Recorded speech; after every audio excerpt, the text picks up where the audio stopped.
Good evening, everybody, and welcome to the October 7th, 2019 Board of Selectmen meeting. Before we get started, if we could all rise for our invocation for the Pledge of Allegiance.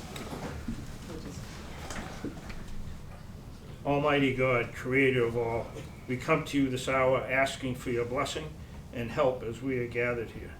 We thank you for the many blessings you have bestowed on our community. Help us to work together and encourage each other to excellence. We ask that we would be granted wisdom and discernment in conducting the affairs of town government.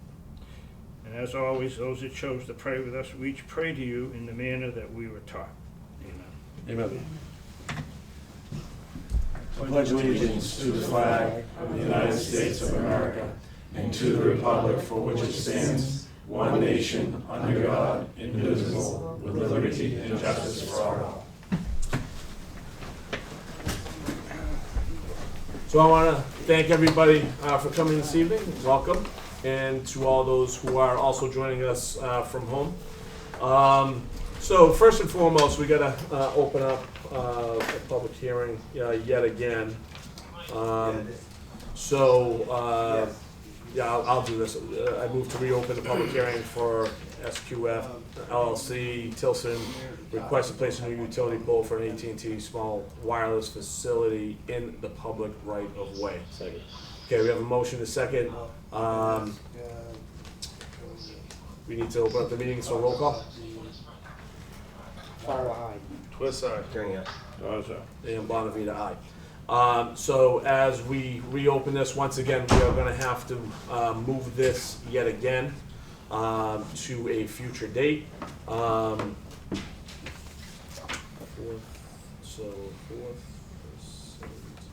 There's a date on here of March 11th, but what is that, so? 2, 4, you could do. Yeah, I wanna go before, yes, sir. I just wonder if we want to go out a little further and perhaps get some input back from our electric board or and Mike as to. Right. And Yeah, that's perhaps what we're- even our attorney as to what's going on. I know some of this was being challenged. Yep. In that. It'd be nice to know where we're at. Yep, sure. Mike, you wanna answer that? I have no I idea. keep asking David for an update, and he keeps saying we need to talk with his attorneys, and he hasn't. It's obviously not high on either anybody's agenda, including Tilson.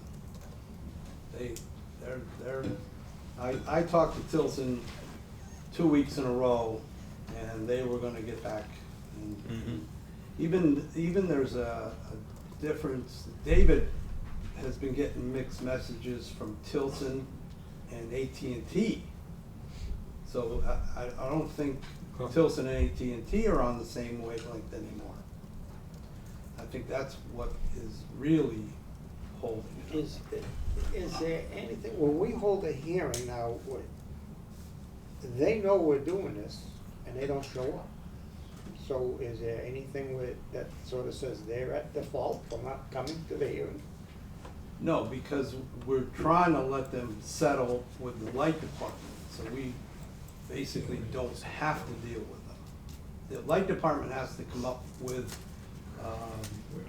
their rules and regulations of what goes on their poles. That I understand, but I mean, you know, we keep opening and extending this hearing, but they don't show up at all. Because they know until they come, we're not gonna hold the hearing. Well, perhaps we should tell them we want them here also, to know where they're at. I don't know what good that does us if we don't have any agreement between them and the light Well, I'm company. I'm right now of the opinion, nobody knows who's at what, and we just keep opening up hearings and You're right. moving it down the road. Mike, can we just close this out? I mean, why do we keep even extending this? Why can't we just say, you know what, we're shutting this down, and if they want to, they can reopen it at a further date? Because we're required to hold a public hearing at their request. And they can, when they want to request one, they can request one. But I don't know why we keep opening, like Gary said, why do we keep opening these public hearings just so that we can shut them down to continue them again? This is what, Because legal fifth, sixth time? counsel is telling us we need to Well, hold we haven't here. heard from them either. At least Well, I haven't asked them, because, well, to chime in, because we, they're just gonna tell I- me the I- same that's thing. sort of- Alright, so there's no information whatsoever from anybody. right, So our last meeting of the year is December 16th. If we set that for December 16th, and they want one earlier, I mean, we can always grant that, right? We can always, Yes. alright, so why don't, as a board, what do you guys think? Just last meeting of the year? You know, I'm gonna make a motion. sure. I'll make a motion to move or continue this public hearing for SQF, LLC / Tilson to December 16th, 2019, which is our last regularly scheduled meeting. second. Can we have a motion and a second? Any further discussion? Yeah, Mike, can we ask council if that's okay with them? Can we run it by them and make sure that, Yeah. Well, we'll just have one earlier, yeah. Yeah. But so if we need to have one beforehand, we'll just Well, change it, can I- but let's ask. we're in discussion? Yes. Okay. If we want to discuss it now, are we limited? Have we just limited ourselves to actually having absolutely no discussion because it is a public hearing? The problem is we have to continue the hearing to a date certain to keep the original Yes. hearing, you know, based on their filing. But what I'm trying to get at, it falls back to us to make some type of a decision. And I understand that it's sort of been handed over in a way to the electric to advise us, because it's basically theirs and AT&T poles. So if they wanna come back and advise us, would they not be able to until December 16th? Because it's a public hearing. Yeah, they can advise us. Okay, we don't have to worry about that end of it. No, That's, if okay. we that's my- don't hold the public hearing, then they can proceed to court. Okay, my and sue us in question federal is just, court. what can we do? Are we tying our hands on discussing this as a board moving forward? Okay, okay, thank you. Okay, any further discussion? Okay, roll call. Oh, actually, I gotta open up. Anybody have any comments from the public? No, we're not explaining this to you, so. All right, so roll call vote, please. Oh, you don't, not roll call, all right, so all those in favor? Aye. Aye. Aye. All right, fantastic. December 16th it is. All right, we have, let's see, okay. So I'm actually gonna move to close the public hearing. Second? Okay, all those in favor? Aye. Aye. Fantastic. That is done. All right, so first and foremost, I understand we have a representative from the Knights of Columbus here this evening. Yeah. Sir, why don't you come on up?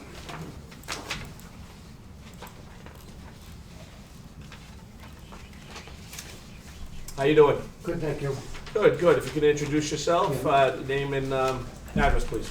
John Takers, 40 Spofford Street. Okay? Take a seat, John, Okay. please. Well, thanks for bringing me up. Sure. I come before the board every year representing Knights of Columbus. We do our annual, what they call Tootsie Roll Drive. It's to namely give, statewide, they try to collect money for disabled children for their wheelchairs, glasses, all kinds of prosthetic limbs. And it's what we do every year. I mean, it's total 100% charitable endeavor. And I come before the board representing the Knights because we request to use the square on Saturday the 19th, I believe it is. And in front of town hall here. That's where we try to collect donations with, and we have, safety-wise, we have cones and signage, and there's never been any problem, and it's only a few of us that do it now, so there's no children involved or young kids or anything like that. So we're just getting permission I come before the board, then I go before the police department and get their approval after, if you say it's okay. Okay. So you haven't talked to them as of yet? I haven't talked to them now, but they No, I usually- should tell them, They'll be fine. that I went before you, because sometimes they want me to, they say, make sure you see the selectmen before we do anything. All right, so with any motion, we'll just kind of put that in, Yeah. whatever. All right, What was the date? Saturday, October It's 19th? the 19th, I think it's the 19th, right? What, I thought it was I a know we rain have the date. But there was a Kiwanis. rain date question. No, yeah, No, but see, Kiwanis that's is, a Kiwanis. That's Kiwanis.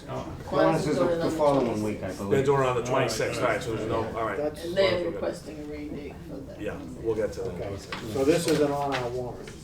Yeah, exactly, this was, The agenda notes. That's fine. yeah. Okay, any questions from the board? No?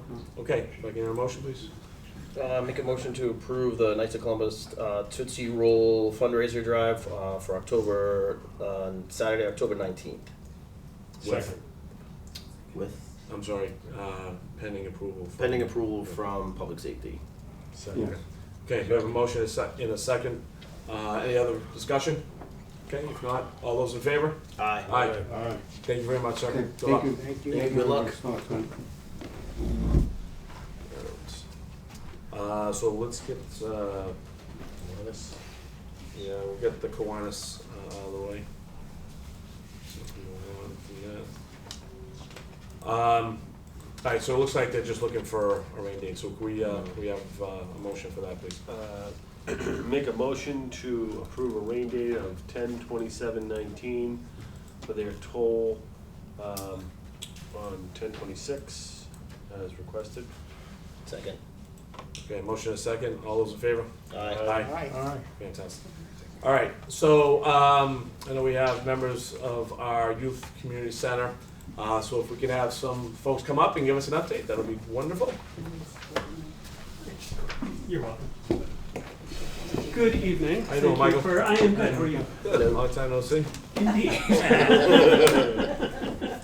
Don't want to take up much time. I wanted to thank you all for, I know there's a warrant being discussed for the fall town meeting, and I wanted to clarify a little bit on that, talk about what we've been up to, and also wanted to thank Jim Demento and from Parks and Rec and Adobe from FinCom for being here tonight. So there's been confusion about what the ask is for, and I just want to clarify. The ask is only for $15,000 on the warrant for fall town meeting. The number was discussed at one point being higher based on timing of when the grant money was going to arrive. Mhm. We've gotten word that it's coming soon. Mike might have some idea on that. It's not gonna be before town meeting. Not for town meeting, but we were looking at December, January. Yeah. The initial estimate was very late. Yeah. The timeline has moved up, if that's a fair statement. It's possible it comes before town meeting. Yeah, but, I got the contract today. I only was able to print it out, I haven't even had a chance to read it. The instructions were to have it back to the state by the 18th. I don't know how long it's gonna take them, I haven't talked to them, how long it's gonna take them to turn it around. But it's being fast-tracked, that's all I know. yeah, I mean, my feedback from who I spoke with is, there's very little chance by the 20th. For sure. All right. And that's why, so the ask from the town combined with the money raised from the Friends of the Youth Center is to fill in that interim Yes. period. The Friends of is going to raise about 15, plus if accepted, the 15 from the town is 30, which would be enough to get the doors open and rolling until such time as that money's available. Yep. Okay. So I know there's been confusion as to what the amount is, and I just want to be clear. Yeah, it is my contention that I'd rather put 45 on the warrant to be on the safe side, and then whatever is not used, it just rolls back into free cash at a later date. Okay. That's what I'd like to. That is your Yep. prerogative, for sure. So want to sort of talk about a little bit what we've done in the future, and then a couple of other comments. We had a fundraiser on the 27th. We had about 100 people from town, which was great. A lot of people finding out about the youth center and what it was and what we're trying to accomplish. And the thrust of that was actually an informational event, the fundraiser being second, but the bonus is that we raised about $2,500 at the event. Like I said, about 100 people came out, it was a fun event. So that was net. Net, correct. Yeah. It was a fun night, good job by everyone. Thank you, and thanks to the folks at Camp Dennison, just an Yes. awesome venue. Wish I could have been there, but we were at the theater. Yeah. Pardon me. My wife's trying to give me some class. Is it working? Upcoming events, we are planning an open house for the community on October 17th from 7 until 9. That is a get-to-know-you event. We would love to show the space, have people come out, see what it is we're trying to accomplish once again. And we are in the process of inviting people to that, for sure. On October 18th, we are having a middle school dance from 6 to 10. Doug, you can come to that. My favorite. Looking for chaperone. October 26th, we are teaming up with the folks at CrossFit from 7 a.m. until 1 p.m. There's some schedules in there for a wellness event. And then October 28th, we would love for people to come out for a fall town meeting to come out and support it. All of this stuff will be going on Facebook shortly, and as well the youth center website is going to be, these details will be up there as well. And I think the last comment that I sort of had prepared was there has been a lot of discussion on Facebook in the last several weeks about the youth center and what it is and what it isn't. And I guess I am of the mind that adjudicating things on Facebook is difficult. We're happy to answer questions, but we're not able to answer questions that are beyond our purview. I think there were some folks asking about insurance and liability and this and that, and we are not agents of the town, and the last thing we should be doing is answering questions about how the town insurance works, because I don't know, and we don't, that's beyond our pay grade. It's our intention to answer as many questions as we possibly can so that everyone knows what's happening. On the Youth Center website, by the end of the week, we're going to have sort of an FAQ section up, answering a lot of questions about budget, who can go, what sort of events we're going to have, just sort of capturing the questions that are being asked and trying to put them all in one place so that there are answers instead of, well, I heard this and somebody told me that, and just to sort of have concrete answers to questions to be able to explain exactly what it is we're trying to do. And that's all I had. I mean, I'm happy to answer any of your questions, certainly. So there have been discussion. I think one of the main points is, for the board to understand is that we are going to go to fall town meeting for a vote,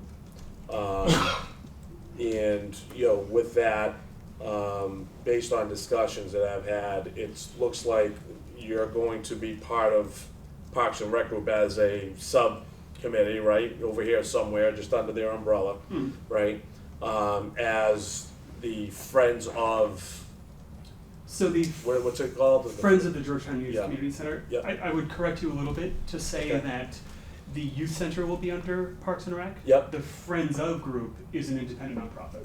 Okay, So I just want to Right, make the distinction, all just right, like the so- library. okay, There's the library trustees, and then there's the Friends of the Library, which is the fundraising arm. okay, The Friends of I the think Youth that Center answers your question. is the fundraising arm. Okay.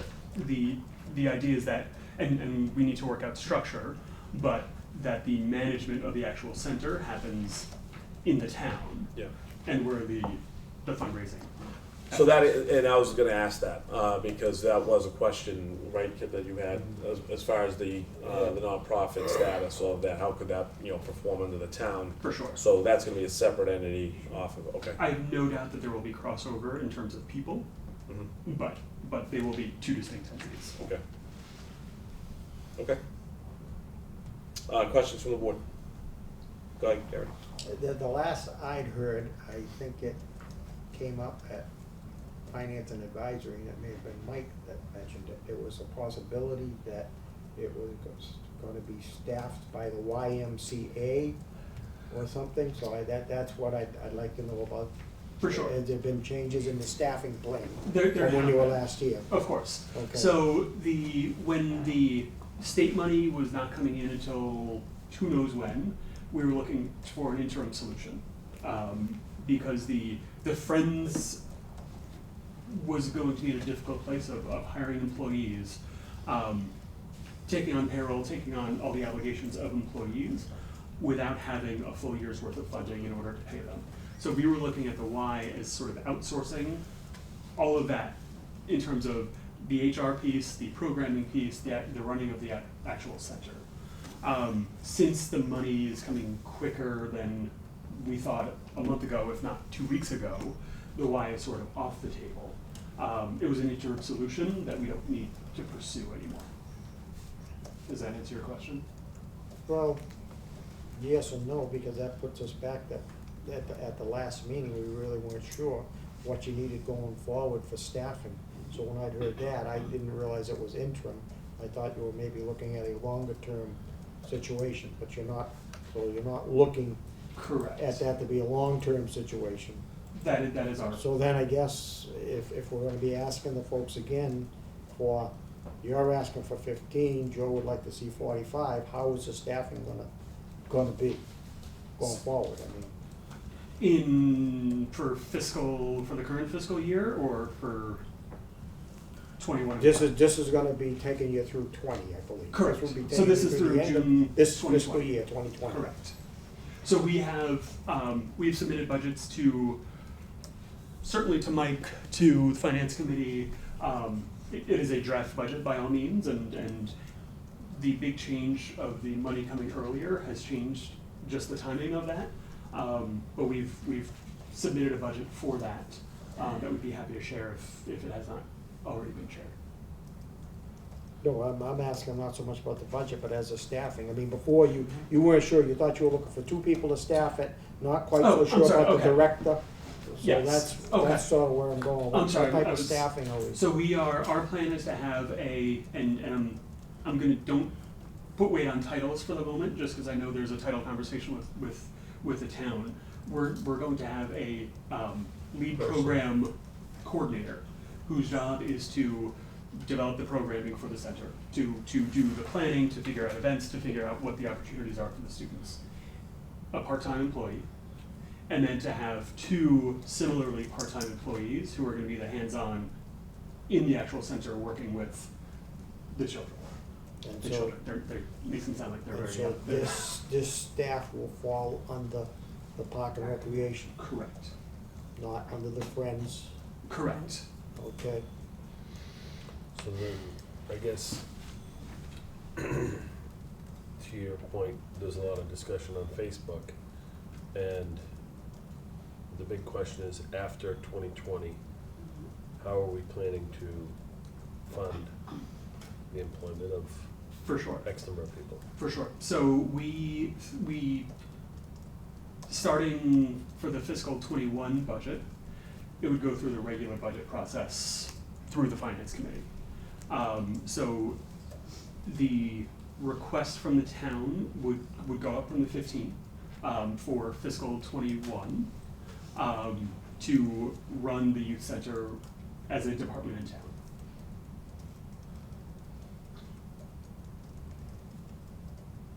Anyone else? So the we go current through the structure's regular budgetary temporary. process. I'm sorry? It sounds like the structure to me is very confusing, and it's changed, honestly. So the way I look at it is that you've got a 501c3 organization that's funding a town department. So, So I don't even know, Mike, It's not how do you It's do not. that? It's Well, not. isn't the money going through them? Where's the money No. going? No. So That- why that's- do you need that's the just- nonprofit then? Because that's basically, they go out for donations. so long term. That's the entity that can accept a donation or, some kind of contribution, from a business or something. Just like the along those library lines. has theirs. Just like the library has theirs, it's the same. So long Camp term. Dennison, Yeah, Camp Dennison. Long It's term, different. I think long term, the goal of the Friends organization is to support programming, much like the PTA does for the schools, is to be able to be that arm of, whether it's new physical equipment in the space, if it's, hey, we really like a April vacation programming, but we need financing for it, or summer programming, or, whatever that is, it's to be that sort of value add piece, but the actual operation of the center would be through the town. So, Mike, the other day I attended the fun run which was quite an event, by the way. Wasn't it? Came off pretty well. Sure did. Raised quite a bit of money. Mhm. Has there been any discussion about the Friends of, or, you know, the folks really pushing the center to do something to that effect, to help alleviate some of the burden from the town? Not that it's all that much money. I, for one, think it's, you know, in full disclosure, I, you know, having kids that are entering that age, I'd love for a place for them to go, and I think it's a wonderful idea. Mhm. But I can tell you, just based on my observations on Facebook, you have quite the opposite end of that spectrum that have a lot of questions and are For sure. concerned about taxes and so on and so forth. For sure. So, is that in your plan, or something to that style, or For sure. not necessarily a fun run, but So we events have- like that to for raise sure. money? So we have not certainly planned anything of that scale. Yeah. I think the challenge that we have with that is, through conversations with Mike and Mary, the accountant, is paying for a town employee from the Friends budget is problematic. Right. So the staffing piece, if I understand correctly, needs to sit with the town. Mhm. But our goal is absolutely to pay for as much non-staffing through the Friends group. The goal is not to be a burden on the town Right. That's where I wanted you. by any means. But yeah, the goal is not to be a burden on the town. And I think our expectations of costs beyond staffing are designed to be small. The goal is to run it lean but fun and exciting. And I think that comes with, you know, I think one of the most important things is we took part of a vacant building in town and figured out a way to use it that the kids love. So there's no cost in building a building, maintaining a building, buying a building, any of those things. So I think Fitting there's up a the building. huge, exactly. I think there's a huge cost savings there to the town, and we're repurposing an otherwise vacant resource. And there will also be continuous efforts, you know, through the Friends to continue to, you know, solicit, for lack of a better word, donations, contributions from town businesses, individuals, Yep. you know, things like that, that will help, to your point, supplement costs moving forward, you know, of the center. But the question wasn't because I felt like I needed that answer. I kind of had an idea of that. But there's a lot of people who either missed the last few meetings or weren't privy to the conversations we had prior with the GYCC folks. And I wanted to make sure Mike had an opportunity to explain For sure. what they were going to be looking for from the town going forward and how they plan to go about, you know, managing some of these things. You know, I stated this in candidates night, and I said this wasn't something I was ready to vote on then, and that while I loved the idea, I wanted to see how this fundraising went and how all this transformed with fitting up the building, and, you know, they had tons of donations, and, you know, there's a lot of people that see this as a benefit to the kids, which is what it's about. And we should look very carefully at how that impacts that age group and who benefits from it. And, you know, when you build new schools and have beautiful schools that kids can go learn in, and nice places for kids to spend time in after school and do programming and such, I think it's a great idea. I just wanted to give you the For opportunity sure. No, I to appreciate it. pave that.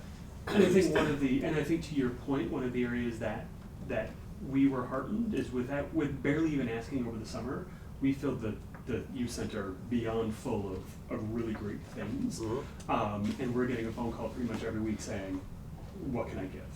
So I think we've been, the first round, we took, I'm gonna say virtually everything. We've been more selective just because we have space constraints, we have, you know, we wanna make sure that we're getting what we need. Yep. And it's not necessarily people cleaning out their basement. Right.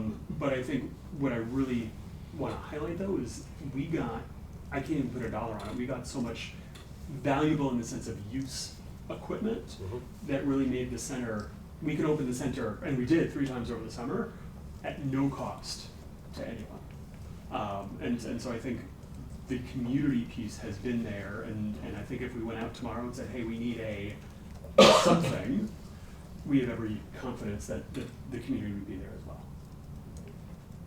Good, thank you. Other questions from the board? So is the ultimate goal to structure it like the senior center? In short, yes. So do we have That's a complicated question, I got a two-word answer. Yeah, I get it, but I guess what I'm trying to understand, I have concerns about the finances. I know that there's been lots of donations, but again, to your point, like there's, and first of all, I'll say that I'm 100% supportive of this. I think it's a great idea. What I've seen so far is awesome. I'm just trying to make sure that we set ourselves up for success, and make sure that it's structured the correct way. The payroll is an issue for me, and I still don't quite understand how that's gonna work. I don't really understand if we actually have if we have created a group under Parks and Rec for this. When did that happen? I don't recall that, or how that works. Once the warrant article is approved, these two employees will be employees of Park and Rec. The employees do not yet exist, just to clarify.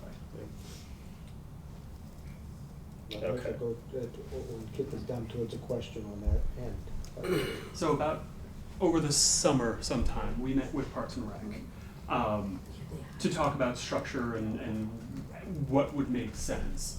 And the folks, and Jim can certainly speak to this, but the folks at Parks and Rec said, we love the idea, you can operate under us, if that's what makes sense. And I think the period of getting the doors open and seeing how it works in practice, I think is gonna answer if Parks and Rec is the right place. I know there's been some conversation, should it be a school department entity? I don't think we've gone around in circles, and I don't think we can possibly figure out that question without opening the doors and seeing what works. We've had lots and lots and lots of conversations. Yeah, which is really what part of the it process. comes down to. I mean, you gotta get it rolling, and then see how it develops, and then, this could be an entity, a separate entity of the town, if it goes really well, just like, our Council on Aging is.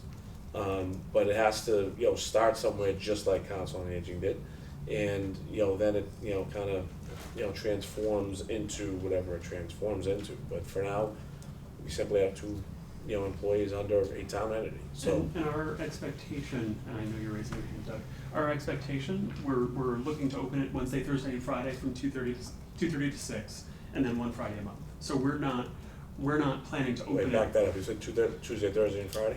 Wednesday, Thursday, Friday. Wednesday, Thursday, and Friday. Correct. But then you said And then one one Friday. Friday a month, a night event. Oh, a night event, okay. So we're also intentionally starting it out, kind of controlled times, we're not open 24/7, our goal is to put it together and see it work and tweak it as we need to, not to go throw all sorts of resources at it and hope for the best. Doug? I am all in favor of having a youth center. Where I am is that I just don't know about creating another government-funded entity.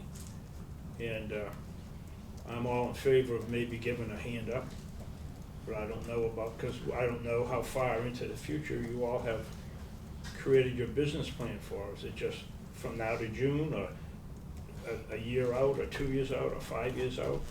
We don't know how it's funded, what your budget will be like. And, but I'm all in favor of having a youth center. Mhm. And if it could be funded purely by community efforts, that would be ideal. For sure. So, but what I want to know is, because the library has a teen space, Mhm. and does the middle school have after-school programming, Carol? No. Any type of Sports. after-school program, other than Some sports? I think there are a couple of clubs, Doug, that operate just in those. Yeah. They have like homework resources at the middle school for kids? They don't run them after school. Some of the clubs meet, believe it or not, 7 in the morning, because a lot of kids that want to play sports also want to participate in clubs, so they have to do that creatively. But we have been talking to the library, Doug, because their teen librarian just left, and so they're getting ready to hire another one, and we said, well, before you go and do that, maybe we should talk about how we might be able to look at what programs can work at the library. They consistently have 40 kids in the afternoons. And it's a lot for the library to manage because the kids have to be quiet, you know. So, you know, how do we not compete, but how do we coordinate? That's what we're trying to do right now. Well, yeah, I would think that you were all linked somehow. Yep, in that's the plan. sharing resources Yep. and ideas, programs. Correct. You know? Yes. But it always has come down to the funding, Mhm. right from the very beginning with me. I've always been, I was involved with an attempt to do a teen center many years ago. Mhm. So I'm all in favor of that, except we were, you know, self-funded. Mhm. So I don't know where I am with that. And like I said, I'm more than willing for the town to give a hand up to get it going. Mhm. But there's gotta be some type of a business plan that goes further than 2020. So we've submitted a 3-year plan. So, and I mean, we could go 10 years, we can go as long as you want. At some point, until we get the doors open and see it live, the out years are silly. And that's not a way of saying we don't have a budget, that's a way of saying we want it to be accurate. I also think the advantage of it being through the town, if you will, is that there's a budget process. So we're asking for 15 through the fall town meeting. We could ask for 300 for next year, we're not. But the finance committee and you all sort of are the, I'm gonna call you the gatekeeper for lack of a better word, to make sure that the investment of dollars is matching the outcome. So it's not, there's no sort of runaway expense in that it's appropriated money. There are inherent controls, if you will, there's an inherent oversight on the growth and scope of the center.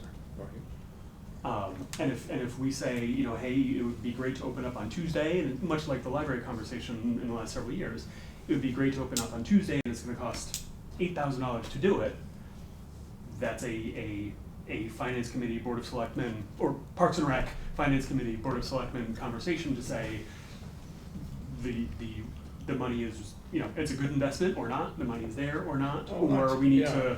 I mean, to invest in youth is always good, but again, we have the There are choices to community make. to think of. Of course. And because everybody thinks that taxes will go down, taxes don't go down. I've looked for a lower tax bill since we moved to town 40 years ago, and it's never happened. So I accept the fact that taxes go up just because the cost of living and everything goes up. Mhm.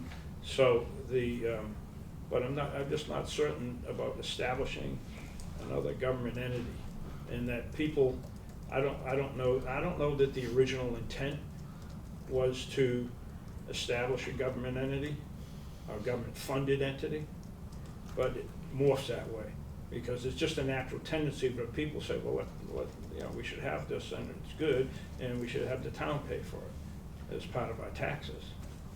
I would say this initiative had the expectation of becoming a town entity. I can't speak to the ones previously, certainly, but that was sort of our intention from when we started this a year and a half ago. Right, a year and a half ago, I said, I didn't know about No, for sure. funding and all. I get So just curious, I have this number stuck in my head that we discussed many months, I don't know if it's been modified and, you know, Sure. over a period of time. But it looked to me like a year's budget would have run someplace between $75,000 and $100,000. That was going back to when that discussion first came up. It was like 65 for a director, and then whatever your budget was. Yeah. Right, so that has changed in that after conversations with Parks and Rec, the director position was not a direction that Parks and Rec wanted to go with, and I think we agreed that now is not the right time for that. Actually, I mean, I think the program director, they're gonna have to generate money. For instance, Juliet now does all the GAA scheduling. Well, maybe the program director, then he takes a certain amount for that effort.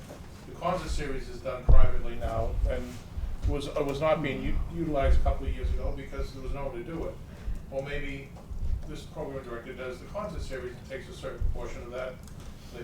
So the program director is gonna have to develop a yearly plan to generate funds, whether it be a road race or and that's up to them to prove in this year that they can, whether it's a walk after the first freeze out in the woods so you don't get ticks, or bring people in for a lost dog so when people get the dog on, people can, so certain things, it's gonna be the program director's job to, like you say, I agree, it's gonna be probably between 75 and 100,000.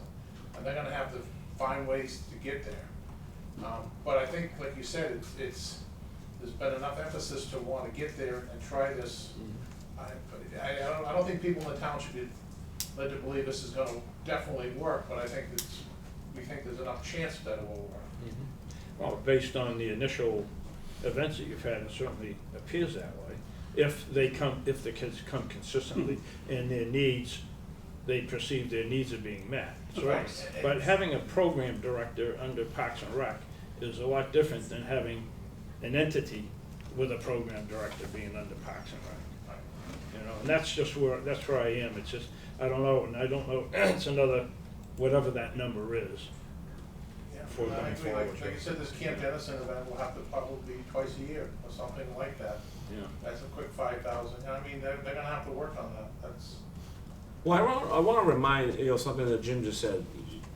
The first year, we're looking at 2 part-time people, or 3 part-time people, excuse me. So the expectations of whoever that person is that is acting that way cannot be that high, all right, because they're part-time, all right? Yeah. If you then shift into a full-time position and we do fund this fully as a town, I want to remind everybody the conversations that we've had with Parks and Rec in terms of the changeover, okay, of responsibility. Because there's certainly my inclination to think that if we are to hire someone like that, they're going to now take some responsibility from Parks and Rec, which not only have they stated here in front of us, but that have asked for. Mm-hmm. Okay, so it's not only just a Parks and Rec, a rec center director. Right? We keep calling it that, right? But I want to shift that title because they're going to have a few different hats. All right, between the rec center and Parks and Rec, so they're going to expand their responsibility from the rec center. They're going to have to leave that door, all right, and start doing some other stuff around town that Parks and Rec have specifically asked for. Okay, so with that being said, hold on, David. I know Gary had. No, go ahead. I can speak to the GAA scheduling, the scheduling with fields. I believe during the year, someone at the high school schedules during the school year. Once that's over, you have Babe Ruth, you have summer clinics, you have summer soccer, you have people coming to use the fields. There is no official schedule that's managed at this time, although it's worked on by a group of people, it's not by no means perfected. So that alone would be very helpful. I can tell you because my wife is a member of the GAA and she often tells me how the schedule doesn't work. So with that said though, if Park and Rec has, I don't want to call, I guess call them quote unquote voids in capabilities to get some of this other work done, with Joe, we can't say it's only a rec center director because now if they're truly falling under the Parks and Rec, maybe we give it a different title, and part of that title is, at the present, something to do with the rec center, but also, coordinator or program coordinator or field and program, whatever it is. And then hopefully down the line, there's another field and park that will be opened if we can get some things done there and the gates will be unlocked, and that's even more of an opportunity to capitalize on that space. So I think you'd gain a lot more momentum if you were able to outline how that will help the existing Parks and Rec department alleviate some of those problems, because they do exist. And I think you should be able to go online, reserve the tennis courts or the bandstand or the certain areas and pay some money. You want to have a birthday party and you want to go down or just go down to the pavilion. You should be, keep on generating 10, 20, all these, someone wants to play tennis. You go down there and notice that there's now pickleball there, because they can't see it online, where they can see it online and say, I wanna go in an hour, instead of costing me $5 to reserve that court. Well, it's worth it to them, they get dressed, they go down there, they say, it's my, it's my time. Well, and I still haven't forgotten, maybe starting to charge for parking for Yeah. out of towns. Yeah. And go to That's- some kind of, sticker program. We didn't get to it again this year because we have a lot, in front of us, but, if we actually go down that route, that could actually help subsidize, something we're doing as well. So that's additional revenue. Gary, go ahead. It still sounds like we've got a lot of management issues. And I'm not sure going forward.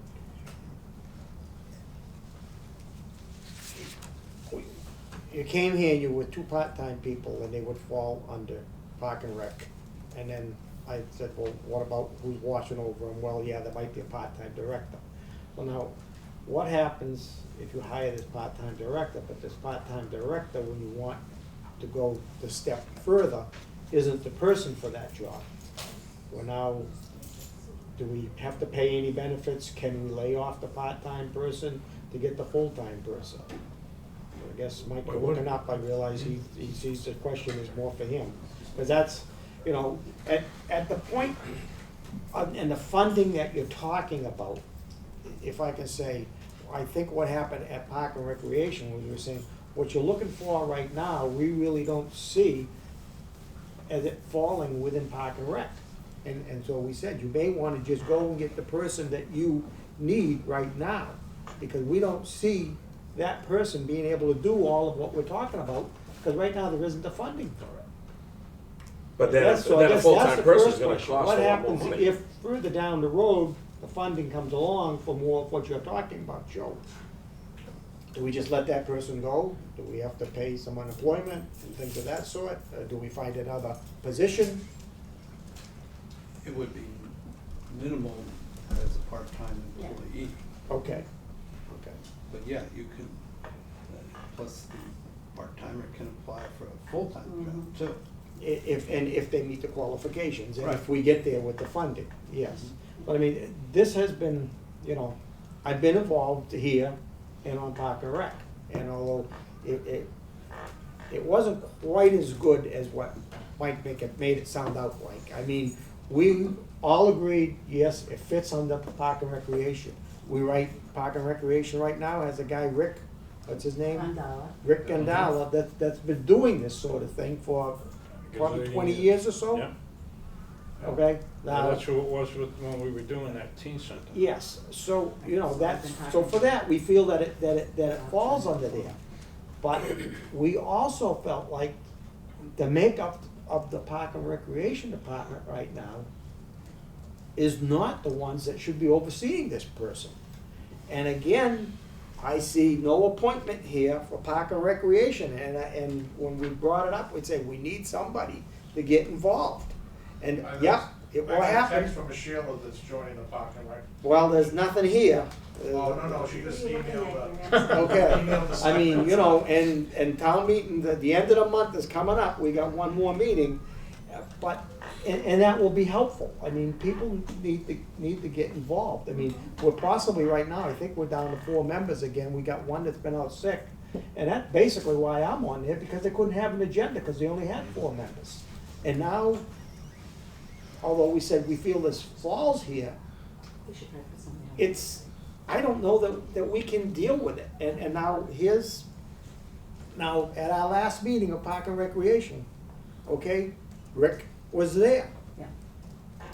And he said that he usually goes to open houses to say what he does, and he got told, well, don't come to this next open house because there might be confusion. Well, this really set badly with me, because I feel like now Park and Rec and something that's been happening is getting told, well, no, you're not needed no more. So I mean, that set quite badly with me. And so really, I guess what I'm getting down to, who's really gonna be running this? And that comes back to the management. Because Park and Rec is saying, yeah, we feel it fit, but we're not so sure we're the people that should be overseeing this person, so I hope you get the right person that you know, that you can really trust. But, and then again, who's really running it? that's, I think, part of what it boils down for me, as a member of the Board of Selectmen and a member of the Park and Recreation. Is it really gonna be run by Park and Recreation, or is it gonna be run by the people that have been heading it up and pushing it? And I'm, 3 of you are sitting right here, I think, that have been pushing it a lot. I mean, well, I mean, the push is there. It's, you know. I'll tell you straight out, I'm pushing. Yeah, No doubt and about that's it. okay. I have mean, no so, problem with and that. I thank you for the honesty. I just Carol, have, go ahead. I just have a question here, it's making me think about something. So, the senior center, right now, so the senior center has a director, right? Who does Colleen report to? Us. Okay, so, but do she reports to you, but you're not constantly checking in on her, and I know Mike helps Colleen as well, and I think that's kind of the way we were thinking it would fly, is that report, you know, whatever Park and Rec wants in terms of, We ask for representation of a member. Colleen runs the program, right? That's what you hire her to do.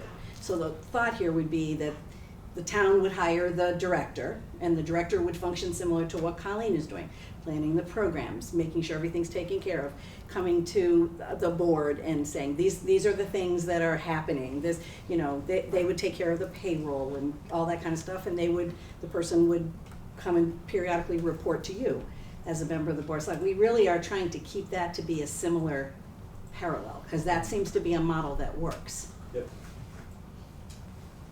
So, welcome to moderator service, how are you? Sorry, I'm a little Thank you bit for late. being there. So I'm a little late to the discussion, but I was under the impression that the entity, the nonprofit, was gonna hire or enter into a management agreement with the YMCA who was gonna run this. Is that off You the missed table that now? part. Yeah. Okay, well, that's the question. That happened 30 minutes ago, and it's not gonna All happen. right, well, that's, You know why? Because their fees to do all the Yeah, it makes sense, administration are Okay. significant. so then it's easier to have a town employee, you know, make it a town employee spot, because the dollars, the town just can't give the dollars to the nonprofit to do it. Exactly. Right, okay, so there would have to be some type of grant agreement set up between the town and the entity. If the entity was gonna go ahead and hire somebody Yeah, and be part of, an employee of the nonprofit, which Right. opens up a whole nother can of worms. that's what they wanted to So- do, David, so but the only- that's yeah. the reason it's not open already. Yeah, the only way I see this is that if you're gonna hire an employee, they have to be an employee of the town, Yep. which is, no doubt about it. All right. Go ahead, Mike. As I mentioned earlier, the real way to compare this is with the Camp Dennison. The Friends of Camp Dennison actually run Camp Dennison. They do have, there is an employee, but that's an employee of the Conservation Commission. And the Conservation Commission runs Camp Dennison. It's their, they own it. And the Conservation Commission approves all the spending that gets done there. Even from the Friends. The Friends have their own account, but it goes through the warrant. Well, it doesn't go through the warrant, but the Conservation Commission okays all the bills. So I see the Parks and Rec Commission approving all the spending. And they can manage the actual center. Because we allow Friends of Camp Dennison to run the center. They charge, they keep the money themselves into their treasury. It goes, well, I don't wanna go any further than that, but that's how I see, you know, we've set a precedent that way, and it works. Go ahead, Gary. The senior center also doesn't just answer to us. There's a board, and they have monthly meetings. Right, And they send back a monthly report to us of those meetings. yeah. Now, I guess that could be us. I mean, I'm not trying to make it out like I'm against this whole thing. I mean, we Park and Rec voted unanimous, so yes, it should fall under us. I just wanna be sure that this management style that we're going for fits. Now, Camp Dennison has a revolving fund, and that's been in my head. Do you see something of that fits here? Could it be in the future if it's needed? Or should we, to make sure that it moves forward properly, should we be considering that? And then the other question, why I was kind of strong in the way I was saying. If I'm feeling now like, really, who's gonna run this thing? School department, Friends, or Park and Rec, or hopefully we can all work together. That would be the ultimate thing, and we could probably do it. But, or is it possible, do we need a whole separate thing for this? I guess that's where I'm going. Do we wanna consider that? Do we need perhaps a totally separate board, separate of Park and Rec, and we think of the Park and Rec director later, and then if this fits there, maybe it goes there at some point in the future. And it could But turn. going forward right now, Yeah, it could is turn this out. the best management style? That's what I wanna be sure of. I mean, and ultimately, you know, this gets moved forward on a warrant. It's up to the townspeople, not all of us here, what they want, so. Yep. For sure. All right. Well, as we're getting on in time, any other questions here? I have Chairman a number Dobie. of thoughts. Chairman Dobie, if you're gonna talk about, this on the warrant, we're gonna have a warrant discussion. You wanna save it for the warrant discussion? Well, I just have some, All right, let it rip. first of all, I'm not here representing FinCom, I'm here as a member of FinCom. And some of the things that I've heard up here and some of the things I've heard in the audience, we feel the same way. We're concerned about, and again, we're only concerned about financial issues. There is I would say, there's a support of the concept in FinCom, but a concern about what Doug said and Gary said about cost controls, particularly over time. We're concerned about things that we think may be hidden costs, such as any type of ADA type of issues that may come up, security issues that may come up. We don't want to end up spending or making overcommitments to the process and hurting somebody like the library in the process. We have to tread very carefully about this. We know that once this gets started, it's going to grow. We have to manage the growth. We're in support, I'm in support of it, the town is in support of it, but I would just want to make sure that we have financial control over this beast, because it will grow, and it's going to be different than what we're thinking about right now. And that's a concern that I have. Michael's been great about getting FinCom information, budgets and everything else. We've talked about North Andover, for example, has a membership fee of $125 a year plus individual costs for special programs. Michael's agreed to look into that. But that, if there's 100 people involved, would only generate $10,000. This is something where we have to be, all of us have to cooperate. Yeah. In FinCom, what we try to do, and sometimes it's a thankless job, we try to give people what they want, but we have to do it within the budgets that we have established. This is the way we feel about this right now. We don't want this to all of a sudden become a big budget item. We don't want it to have mission creep, so it turns into something that it wasn't envisioned originally. That's the only thing I would say. I think we're all committed to this, but be careful of the costs. We agree. One comment is that the statutes in Massachusetts call for cities and towns to create a Parks and Rec and create a council on aging. I'm not so sure it calls for any type of creating a student activity center or whatever it is. So I think that's the difference, and that's where this whole confusion lies, is that I don't think you can just set up an agency if it's not allowed by state statute.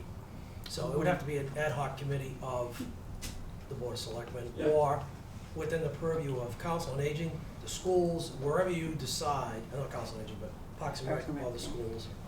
So that's the difference that we're talking about.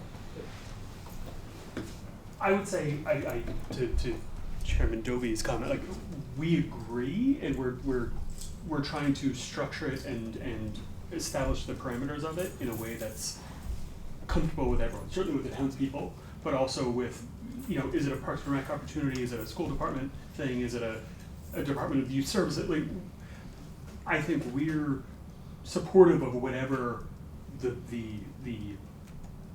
folks serving the town think it should be structured as, and we're happy to work under that structure. We don't know what that is.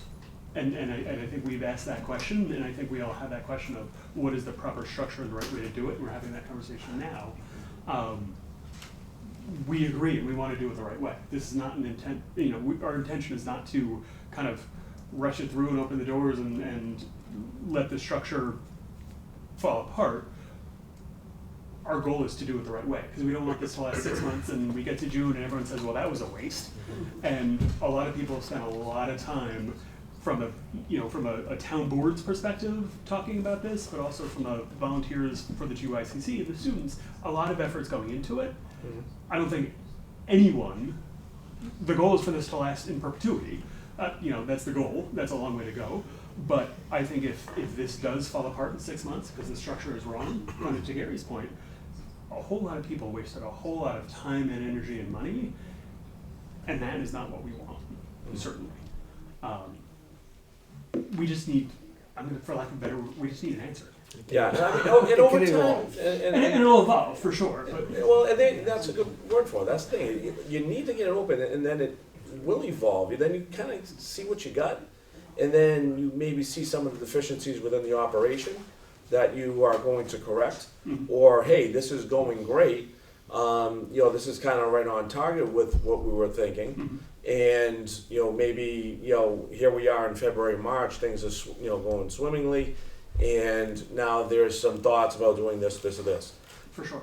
But it can't evolve until we open the doors. We got to see how this is going to work. I understand, costs and all that. I get it. I don't think that's in the intent of anybody. That we're gonna raise costs for the town all over the place. But with that being said, if we're going to spend some money, as a town, then these kinds of programs where we can uplift a majority of the demographic in this town who have kids. If we can uplift these kids, empower them, entitle them, they can cultivate relationships and really better themselves. Hey, you know what? It's a good utilization of funds for me. So again, we're not here to talk about how we can raise taxes on anybody. But this is a great cause that deserves our attention, and it deserves our attention to the point where we're going to run it as a town or as an organization the right way, and with as much support as we can give as well. So, Melissa, Mike, thank you very much for coming out. Can I ask just one question? Just before you quickly, close? Carol, we gotta move on. So the question now is, so you're gonna hopefully put something on the warrant that just basically says this is what we're voting for. But is there an opportunity following that, maybe before town meeting, or although it doesn't have to be because you're not putting it on the warrant as if it needs to, but is there an opportunity for there to be all of the groups, but we're trying to make the decision about what is gonna happen. I know it rests with the Board of Selectmen, but is there an opportunity for all of the groups to sit around and say, okay, these are the options, here are the pros and cons of each, and try to come to some consensus as a town as to where it should lie? Because I think that we don't want groups feeling like they weren't engaged in the process, or they only knew this amount of information and other people knew more. I just feel like we've talked about this, that this would be a great way for the whole town, all the governmental groups around here, the Park and Rec, you guys, school committee, FinCom, to just kind of circle the wagons and try to come up with something that we all believe is the right thing. Why don't you hold I don't know the proper term for it, but workshop? Not a workshop, no, something that, right here, that's televised on a night, that explains it, cause you're saying, you're hearing a lot on Facebook that, and you'd like to clear it up. And an informational event where people can watch it on TV or come here and ask their questions. I'm if sorry, they isn't want. this what we're I doing? mean, town meeting, that will Well, it happen is, at but town at meeting, some but. point, I mean, this is a everybody's posted not meeting the that same. anybody could have come to this meeting and found out No, but I everything they think what needed. I'm she's talking saying about is the something boards. I'm that not talking focuses. about all the public. Well, I think that muddies the water. We're so far, into this, I don't know if Okay, that's the well, right that's thing to totally do. No, I up to think you, what she was but saying is- anytime you put everybody together in the same room, Yeah, I come up get with a it, but better maybe project. afterwards. Well, you maybe ought to have There's too one- many discussions that can happen. to be one honest. Well, that's the speaker at problem, town is there's meeting. all these discussions go and there's not one Thank you. discussion, and so that's why we keep feeling like we're circling around. But I think right now, we're at a point where, I think, based on all those discussions, those 3,500,000 discussions we've had, I think we're at a good place. And I don't think we need to have, another million discussions over, well, we could do this, or we could do that, or we could position it this way or that way. That we're back almost 6 months ago, But and how we will, started how will scrolling. the decision So- be made All as to this where should it be discussed in a rests? business. Well, I meeting. think that, we just discussed, the best way, to kind of go about it. I mean, you have an organization that is willing to take in, operate under, their umbrella, and I say, we should just, do it that way. That's where we're at. Like everything, So- the $30,000 we discussed for 2 hours and the $200,000 pickup truck, no one will discuss all. So this is, Okay, that's that's fine. typically how these town meetings go, Yeah. right? Someone want a $200,000 dump truck and See, it all comes back down to is that it's quite a different thing to have an entity with employees being funded by government as opposed to having a title, whatever that may be, being part of the town, and then have the entity be self-funded.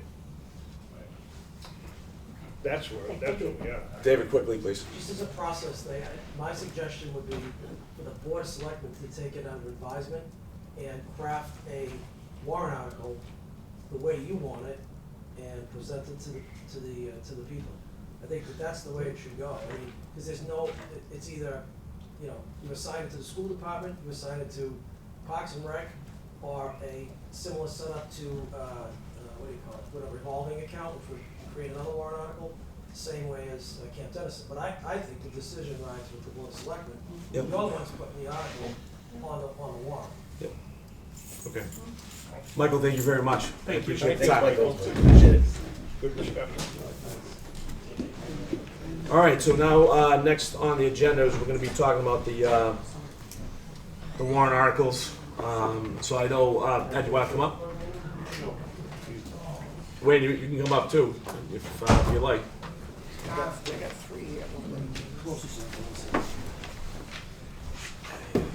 Chairman Dobie, how we doing? Well, Good to see you. nice to see you All right. and everyone. Yeah. So we, for the board, we're here to discuss, I think I have one of these already. At our last meeting, Thanks. I think we used the same thing. Yeah, I think it is. Yeah, I think it's the same thing. Dave, you have one of these? David. I have one that Janet. Can you pass one of these down? Put the next one. James. It Changed, all right. That's why- Wow, it's a lot thicker than the two little page Yeah, and a yeah, half thing I All had. right. Yikes. Well, this Thicker has, than the one I got here. Yeah. You got another one? Yeah, here you go. Yeah. How you doing? FinCom with these. Have a seat. Don't be bad. They have to post a meeting if they do that. We don't have. No, it wouldn't be a All right, so for the. We should introduce ourselves first, I believe. Yeah, but hold on one second. So for the board, we're here to discuss, what we were thinking on the last one, but we also have FinCom members here to have a conversation with us about what our thoughts were. They have their own thoughts. So we're hopefully going to have a fruitful discussion about where we're at. So yes, Chairman Dobie, please, if you could introduce yourselves. My name's Ed Dobie, I'm the chairman of the Georgetown Finance and Advisory Committee.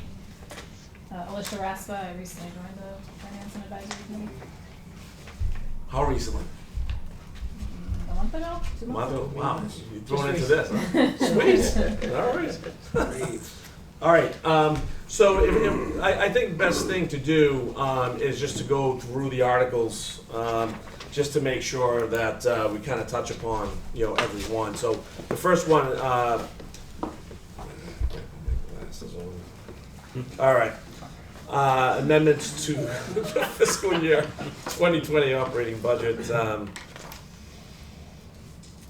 Do we have any discussion on that, Chairman Doby? No, Okay. we voted on both of those issues. Yep. And the holiday lights, we had, I believe, 5, 4, and 1 abstention. Georgetown Cares was unanimous. Okay, fantastic. So we can go to Article 2. The establishment, yeah, No. I'm sorry. What? This board has not voted to support these. Yes, correct. Yeah, we'll do that, another time. No, we only have We'll do it. tonight. No, I know, but another time meeting after the conversation, if that's all right. Do you want to go one by one? I don't care. I'd say that. It would save time. If we're in agreement, All right. we might as well. All right, that's fine. As long as, board, we okay with that? Yeah, I'm okay with that, but All right. I wanna throw something out there. Yep. Okay? I asked some time ago, do we really need to have a fall town meeting? And I was told yes, because we really want to establish, what it would be Article 2, okay? And, okay. But here we are establishing Article 2, but we're not funding it. So I would really question, other than perhaps now the other thing, do we really need to have a fall town meeting? Could we save the money? What's the real reason? To Establish it. approve all these warrant articles. But could we do some of this without the town meeting? I mean, yes, No. we've thrown in a whole bunch of warrant articles because we thought we needed to have a town meeting. But now, do we really need to have it? Because the reason that we were gonna have it was to establish the sped fund, and I thought, fund it, we're not funding it. May I? Yes, sir. So I'm confused. Don't be. It's very simple. We were supposed to meet with the schools and everyone that was involved in putting together the Fed Reserve Fund, but we couldn't get everybody together in time for the Finance and Advisory Committee meeting. So therefore, what we decided to do was we decided to establish the Fed Reserve Fund and then fund it in the spring, which had always been the goal. That's the reason we didn't assign any money to it. For example, the school committee's done, the school department has done a great job in terms of reducing our exposure to unexpected sped expenses over the course of the last 4 or 5 years. The average has been about $50,000. But prior to that, we had some nasty surprises. Before we were going to establish a number, we wanted to make sure that we had all the facts, because we want to make sure that this works as it's supposed to work. So again, the plan was to establish the fund and then put in the funding in the spring. Why can't it just be established at a special town meeting before the annual town meeting? I can't answer that question. I can only answer why it was done. Yeah, that's my question. I mean, it costs money to have a town meeting, and this is what I thought we were gonna establish this and put some funding in it, but now we're not funding it, so, and I understand that it may not be a real strong expense, but I can establish, I can clarify that. When we do the budget for the annual town meeting next May, we can't budget or establish a fund, money for a fund without a fund existing. So you're gambling, So we're you creating a can't- budget, so you and if they vote, don't establish this fund, Well, now it we throws can't us off. establish it with Article 1 and then fund it with Article 2? No, you have to establish the fund, And it has to be in And then we have to establishment fund it. for a certain amount of time? Yeah. Is that the legal issue, or? and if you You just said it establish the has to be fund. established Yeah, but now. why can't So you that because what he's saying, Gary, if I'm correct, Right. is you can't go to spring town meeting, establish a fund, and then say, oh, by the way, next article, we're gonna fund The that annual same. town meeting, which is a different town meeting, Correct. although they occur the same night, we'd have a number to put in there. Right. If you don't establish it, if the So I guess that's springtime what I'm meeting, it got saying. voted down, If it we have a fails, budget you that's don't- out of whack. Right. We've been playing that with OPEB for years, where we have the fund, if we haven't put anything into it. Okay, I just wanna be sure that this is, you know, I mean, there's a, Yes, Michael? Once this is established, before we raise the money and put it in there, the school committee and the board of selectmen have to develop rules and a process for how to spend it. If we put money in there, so you've mentioned that before. There is because no- Because the night that I questioned, why are we establishing it and not funding it? And I think you told me that. yeah, But I just, It's like, I'm okay, you're saying we have to do it this way, okay, we have to do well, it this way. one of the things that we're trying to It's do, not- to Mike's point, is there are a couple of words in the state, the way the state has set it up, that FinCom is not comfortable with. We wanna tighten up the definition of when the money can be used and what it can be used for. And so I guess if what you're saying, you really can't do that because you don't have anything established to do it with. Right, and what we wanna do, as I said, we wanna get all the stakeholders involved in it, so that when we do it right. I would love that. That'd be great. Thank you. I You're know it welcome. takes- I know it All right, takes so to go time, back but, you know. to then Article 1, so we are going to vote these one by one. So if we could have a motion to vote the first one. This is what the board of selectmen were deciding whether Yep. Now, this is to sort of make sure it's on the warrant, or whether we support it. I Yes. guess if we don't No, support it's it, it's already- not on the warrant. not necessarily, no. You've already established it's on the warrant. Not this warrant. Um, We established a different warrant. It had 6 articles in it. So because it's changed, but You need to approve. I'm not trying to be hard here, but I mean, don't Do tell we me need 2 things that votes for aren't each? true. Is that what we're saying? We need 2 votes for each? No, Well, we have to one vote. vote for each. Right, we have to vote to put it Article. on the warrant, right, to accept it. And then another one, You've already Already voted to put- put this on the I warrant. guess we could say that if we. yeah, don't- our last meeting, we voted to put this on the warrant. Correct. All So, we yes. did was change the layout of it, Yeah. to Gary's point, and there's one late one. should we make, the dollars haven't changed on this, correct? Correct. Okay, so shall I make a motion to accept the new layout of the warrants under the special town meeting for the Commonwealth of Massachusetts to be held on October 28th, 2019? With the new layout of the warrants?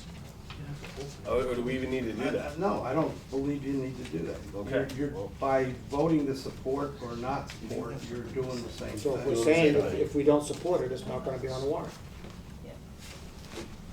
No, it'll go on as not recommended by the board. But we haven't approved this warrant.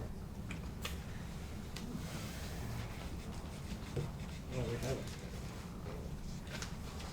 Well, we've approved I think articles Kip made a within good this motion, one. and that we should follow through with it. I mean, I. No, you didn't make a motion. I I thought he did. didn't, no, I didn't make a motion yet.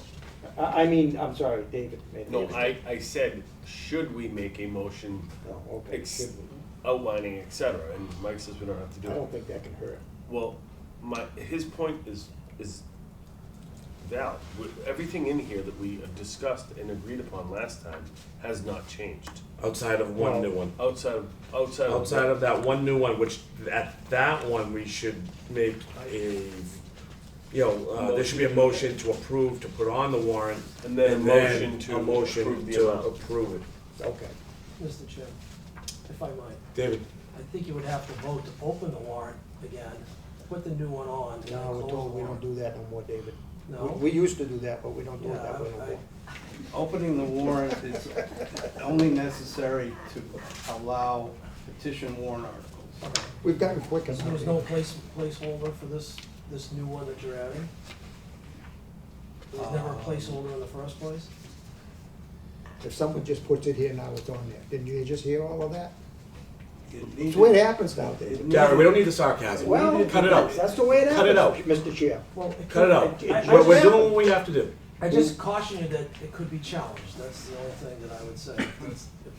If the town administrator feels that that's the right way to do it, that's fine. Yes, that's the way we've always done it, Yeah. but the way we've always done it isn't always the right way to do things. Right. Okay,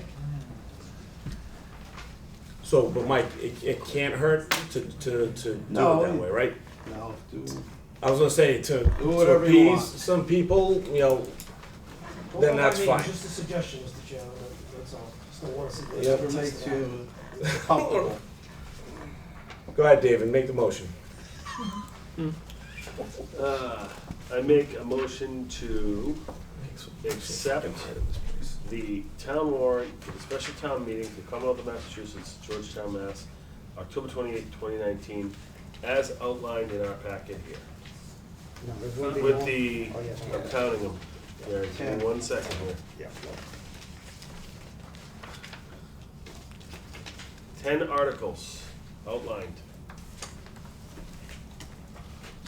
Do we have a second? I'll second it. All right, we have a motion and a second, discussion? Well, I'm willing to vote yes on the format of it. That's what we're voting.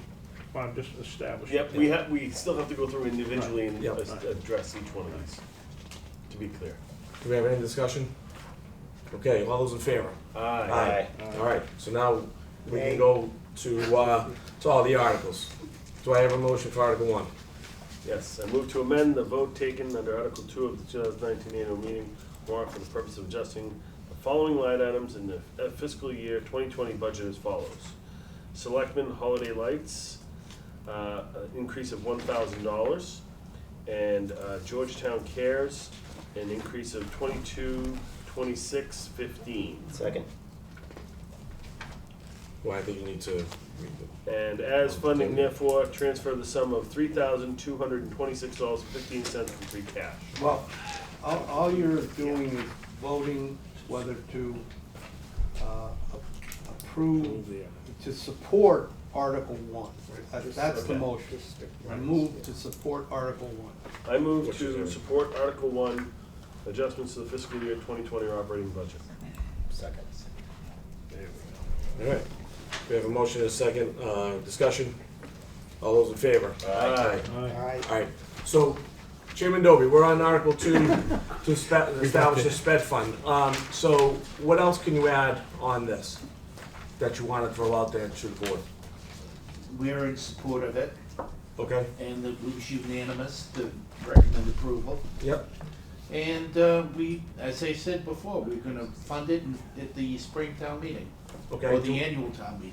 Is there a formula for how we're gonna fund that? I mean, have you guys had any initial No, conversations on as I how- said, we've looked at some numbers that were provided by the school department.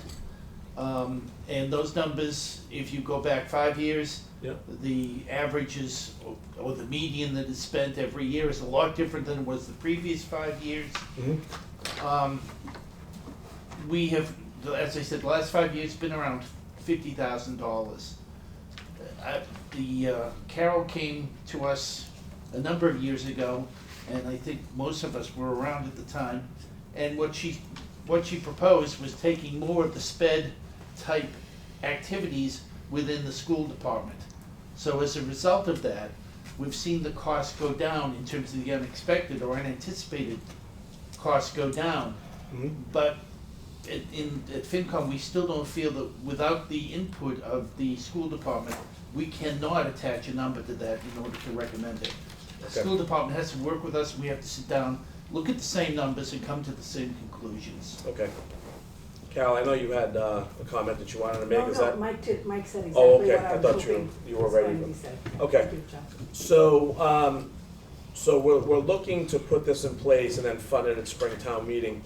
So kind of educate us to how this is going to work. So when Springtown meeting comes, or is coming around, 2-3 months prior, you're gonna sit down. How does that work? You're gonna be looking at what information to discover, you know, what, Asking me? more Carol and Well, yourself. we Like, have what do you? multi-year, well, but Michael's on the Budget and Finance Subcommittee, and we often work with the FinCom, you know, those groups work together. And so we'll look at all of our, our long-term data in terms of our historical data, I guess I would say, on it.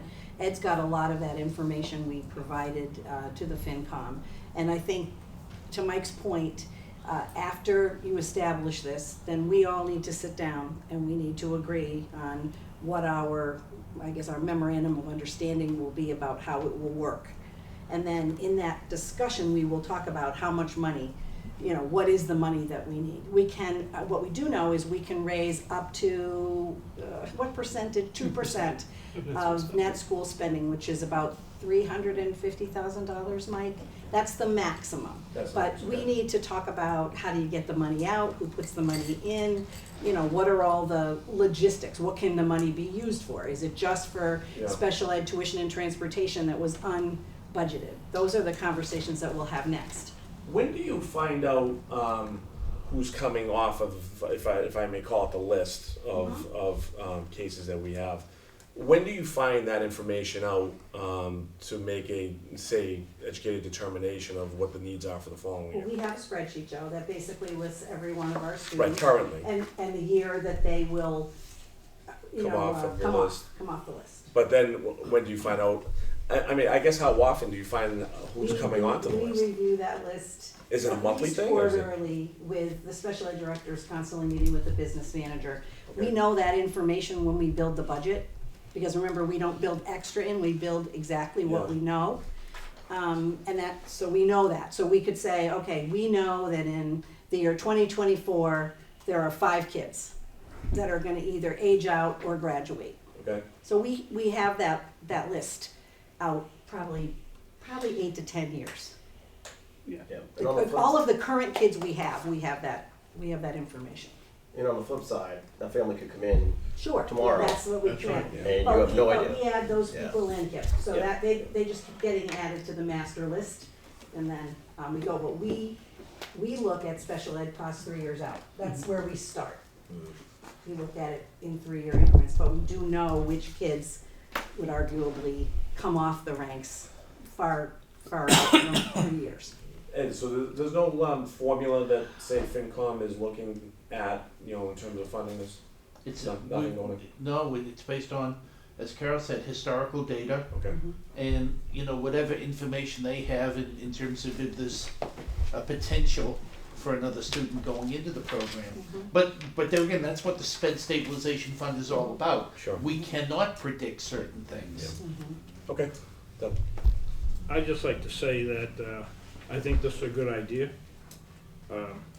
Having been involved with special education in town for over 20 years as a member of a Special Education Advisory Council and a chairman for 10 of those years, I wish we had something like that, because there's so many unexpected special education expenses. And many times, although I don't believe it's done on purpose, but many times special education is pitted against regular education because of some of these extraneous costs that you just have no clue over where it's coming from or if it's coming.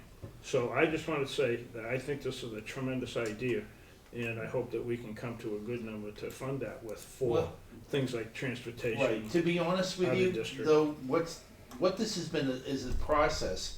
Is we've learned every year more and more about the SPED program from the school department, and we've tried to work with them and cooperate and be honest with each other in terms of what we need to do and how much can we do.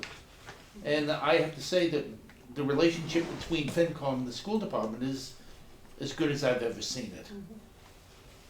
Thank you, I would agree. Michael? Mr. Chairman, I have a question for Carol.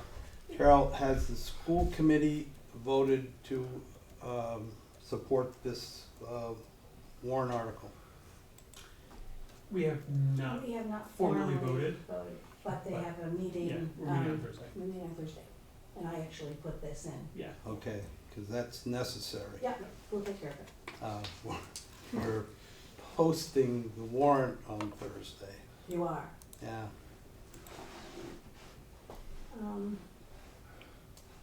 So it's necessary to be, Well, On this? They need to. because it's there's just, nothing to vote on if they need to well, vote. we won't be able to say on the warrant that the school committee supports this.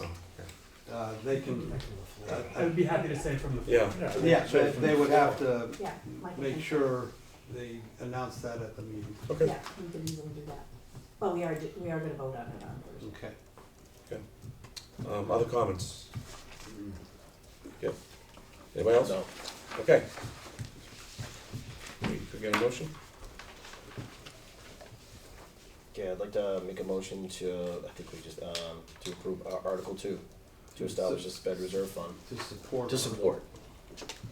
For Article 2, to establish a sped reserve fund, STM 19-02. Second. We have a motion and a second. Further discussion? If not, all those in favor? Aye. Aye. Good idea, FinCom. Okay, Article 3. Looks like we have, the equipment and final, payment for the fire truck. Chairman Dovey? We didn't have a problem with this one, we voted unanimously to vote to recommend. Okay. All right, so any discussion from the board? No? All right, so if we can get a motion on this one?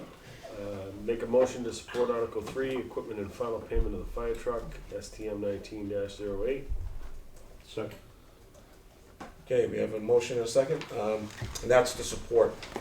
That's who said that, right? Yes. Okay, I want to make sure. Discussion? If not, all those in favor? Aye. Okay, Article 4, utility vehicle, boat, and rescue equipment for the fire department. I know there's $75,000 out there for the purchase of this equipment. You know, I know this board heard from Chief Cudmore and from Chief Mitchell about the need and the request for the equipment. So with that being said, Chairman Doby. We had a problem with this one. First of all, we were under the impression this had to go through CIP, and I think I expressed that to you. Mm-hmm. We thought that we were bound to that rule, so to speak. The issue that we had with this, not that we did not support it, but we've not received any justification or additional information that we need in order to be able to understand. To that end, I have a meeting with the chief, both chiefs, on Thursday to discuss this.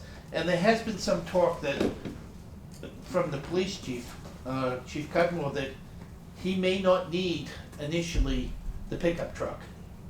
That he may have a vehicle to be able to pull the boat or the Zodiac, whatever it is they choose to get.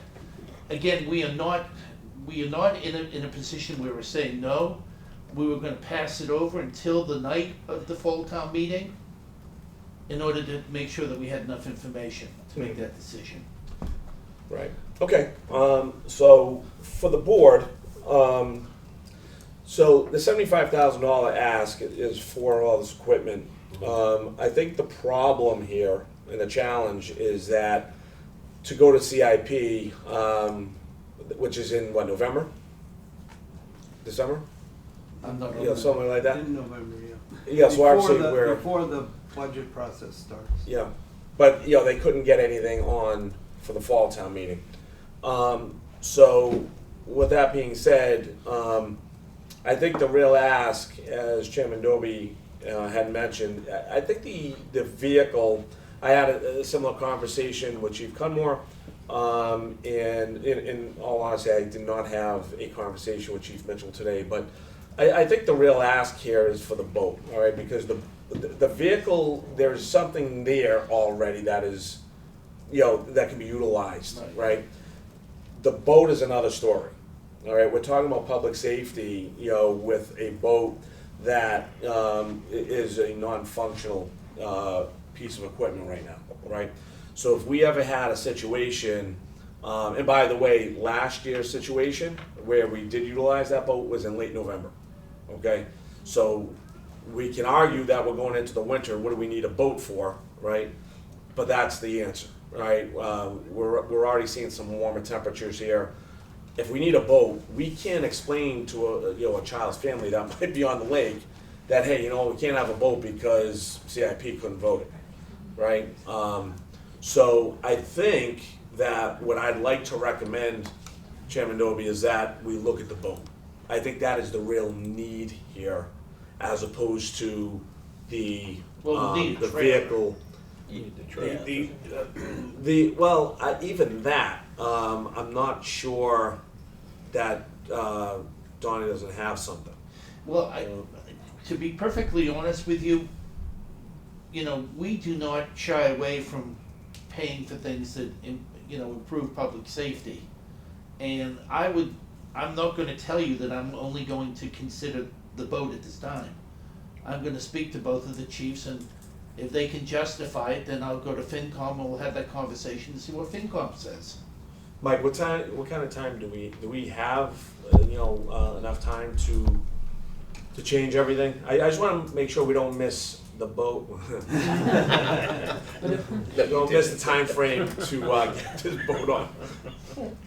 Cause that's my real concern. We need a boat, one way or another, we need that. Joe. Everything else, yeah, go ahead, David. So I recall that meeting very vividly where both chiefs were here. And the issue was that the boat and trailer needed to be purchased because the existing trailer would not fit the new boat. The new boat is needed because, one, it has handles, two, it's very light, and it's very versatile. And it's wider. And it's wider, which can accommodate firemen, police, etc. The further conversation relative to the boat was that, as you know, some of the ponds are not as easily accessible. Rock Pond you can access from the former Tin Lizzy restaurant, and that while that's one spot for that lake, the one up towards Baldpate that we share with Boxford is hard to access, and most importantly, Pentucket Pond, the one small, I wouldn't call it a ramp, I'd call it like a trail, is overloaded with, And it's private.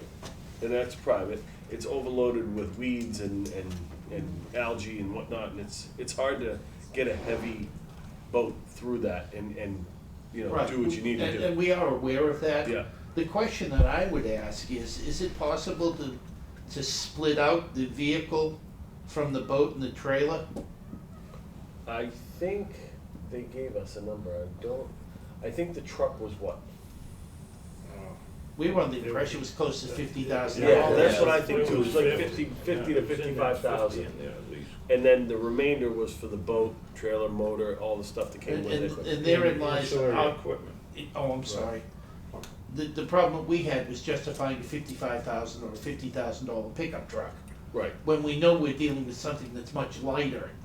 right, and not to, I don't wanna take a stance here on, safety but I do know that the chief, the fire chief had explained that, with the, upcoming rail trail issues and people using those trails, if there were a brush fire or somebody flicked a cigarette or something like that and created a fire, they don't have a vehicle that they could get down there, and this new truck would have some kind of mechanism on the back to put out a fire. I'm not saying, In all due respect, I'm not. I don't see any of that here. Again, I'm just telling you what was said at the meeting. I agree with you, the boat and the trailer and the motor were one package, the truck was another. So I'm just trying to clarify what was said when we originally fielded this request. Did you have something? Go ahead, Gary. Perhaps we need to do a similar thing and just bypass this and wait for town meeting floor. We will have more information at our next meeting. We know what's on the warrant, leave it as printed. Let both chiefs speak to it, and it will be decided by the townspeople. The motion may change. We may make a different motion that has just the funding for the vote, if that's what we so choose. I will say that I wasn't gonna support this because I also feel that it's a capital improvement thing. Now, if we're saying the boat is definitely a safety thing, I can see that. But I think we may just wanna bypass it. Yeah, I mean, Get more I'll say information. this about it, and I agree I even had the first meeting, if you remember, I had a question for Chief Mitchell about the truck. I mean, because I even said, why can't we get We're all even a here. used, truck? But I guess it pertains to the equipment that you have to put on the back, skidders and whatever it was. I'm not, yeah. So, with that said, I have my reservations about that process.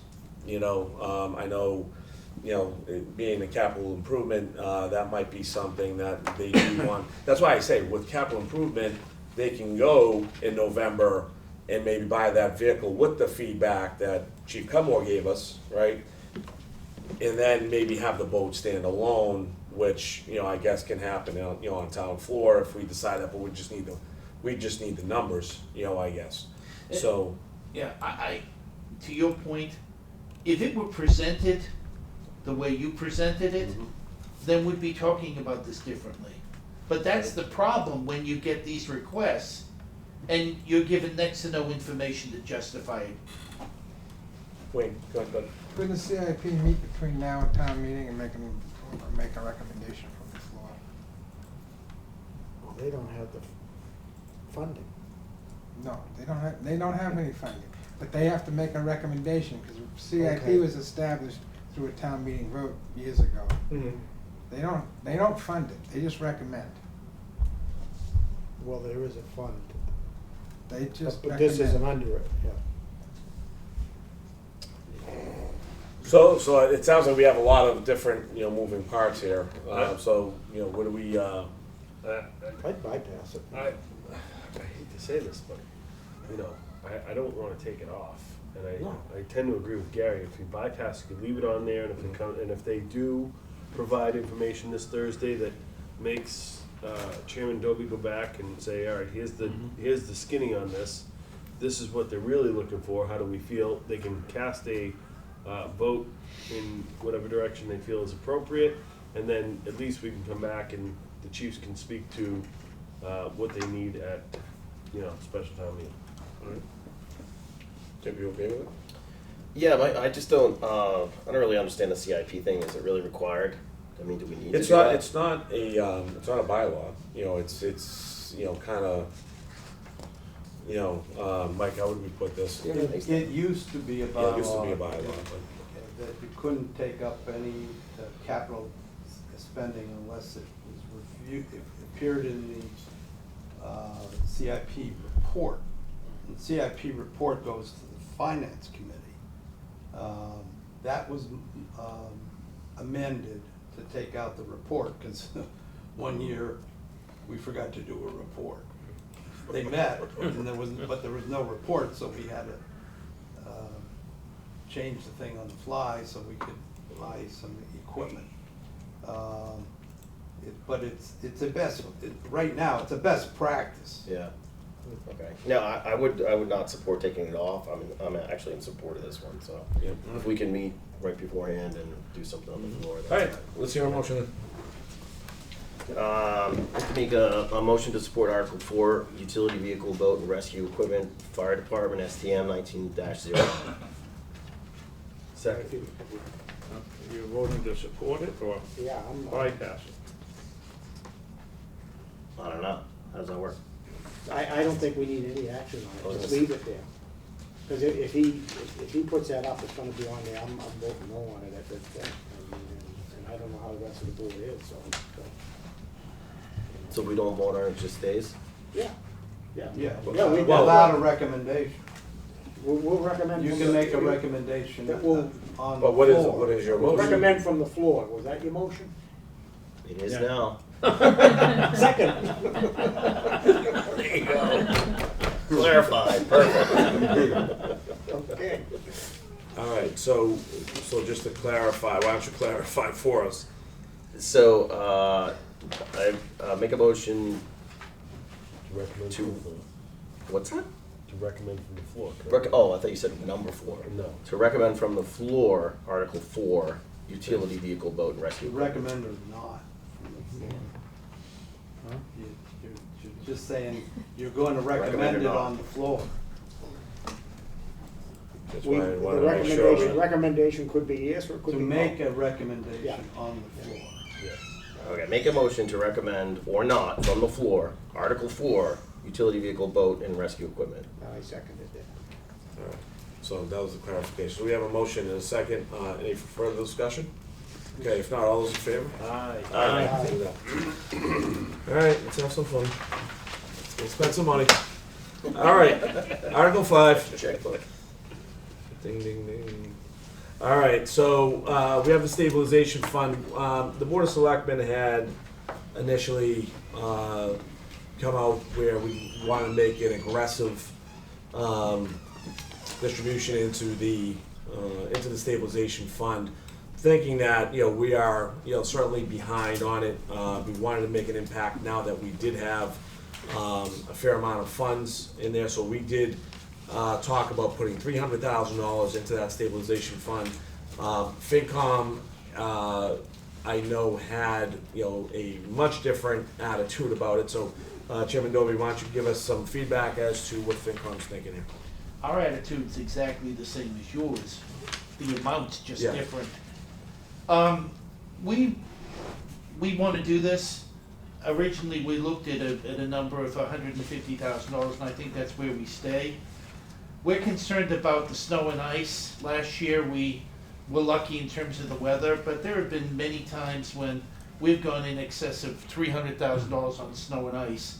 So what we thought would be a better opportunity would be to keep the flexibility and keep our options open, so that in the spring, we're not looking at a huge deficit for snow and ice, and then if we don't spend it, we can put it back into the stabilization, or put it into the stabilization.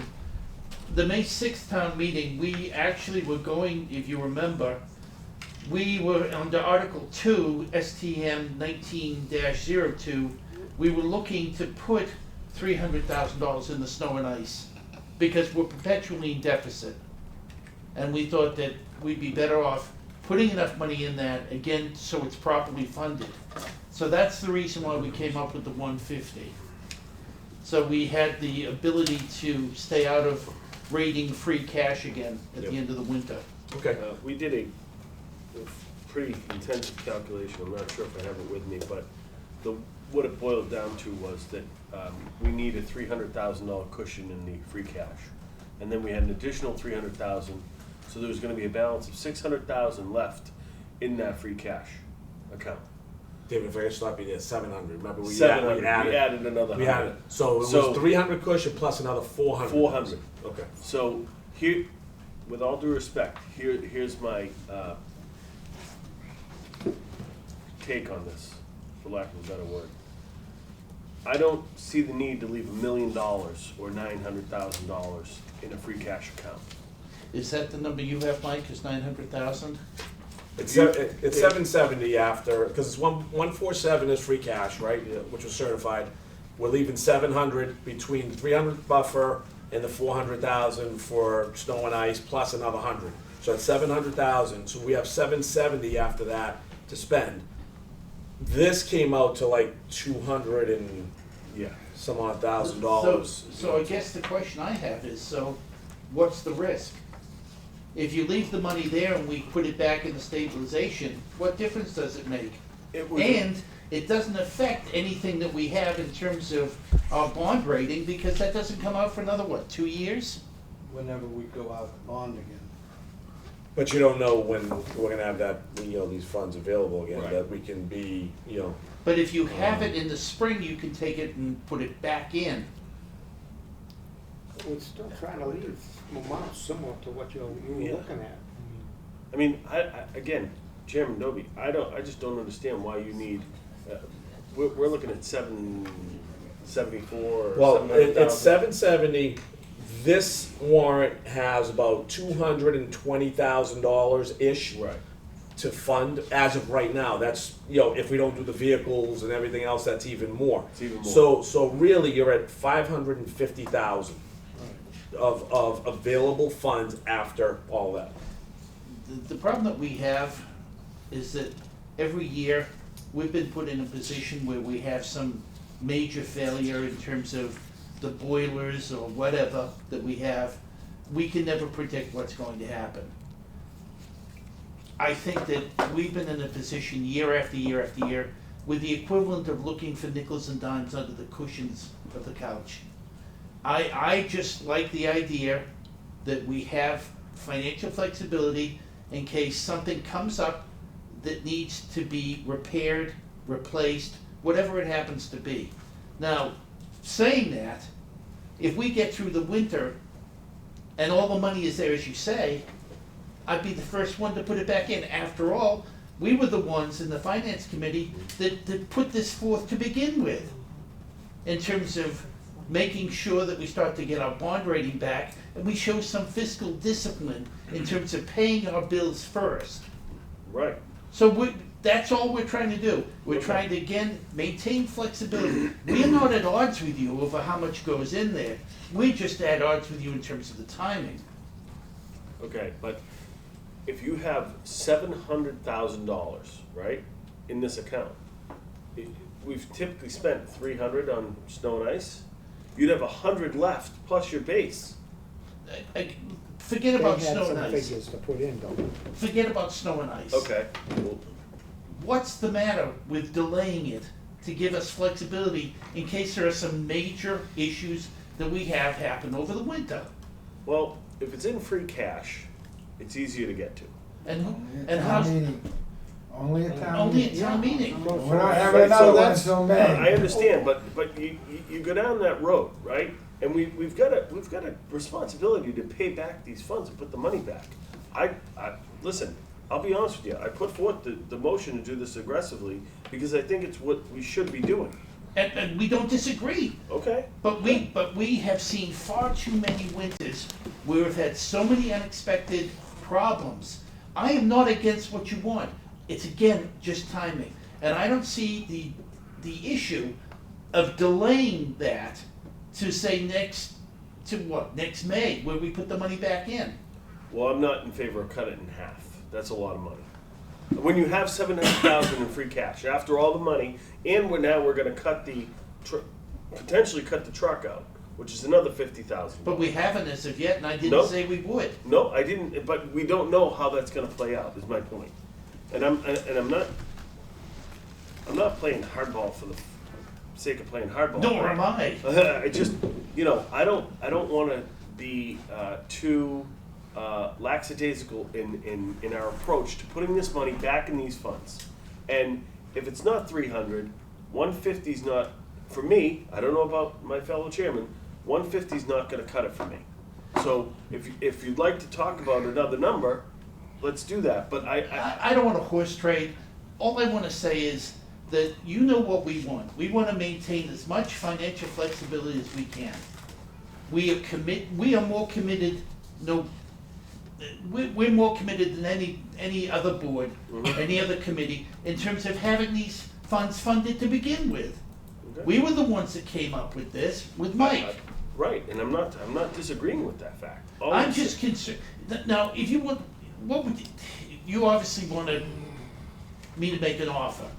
It's not my place to make an offer. I'm not asking you to make an offer. I'm just telling you, from my own personal perspective, that 150 for me is I'm not saying yes to that.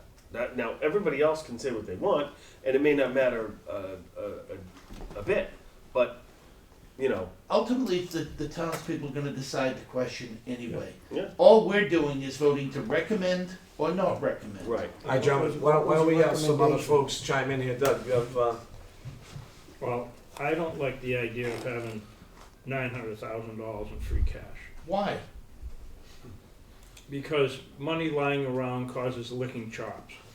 So, It's true. He's right. and I'll back off and Mike has some stuff he wants to talk about. Yeah, I recalculated. We've got 1.4 million. Take away the 300,000. That gives you 1.178775. And so you take out 100,000 for the fire truck, 300 for the this is based on the selectmen's numbers, 300 for stabilization, 150 for OPEB. I think the original vote was 125 for the capital. All right, that leaves 505, 775. Now, if you, we're still talking about the rescue boat, and that number was originally 75,000. That takes us down to 438, 775. And out of that has to come snow and ice and fund the Speds. sped. Yeah.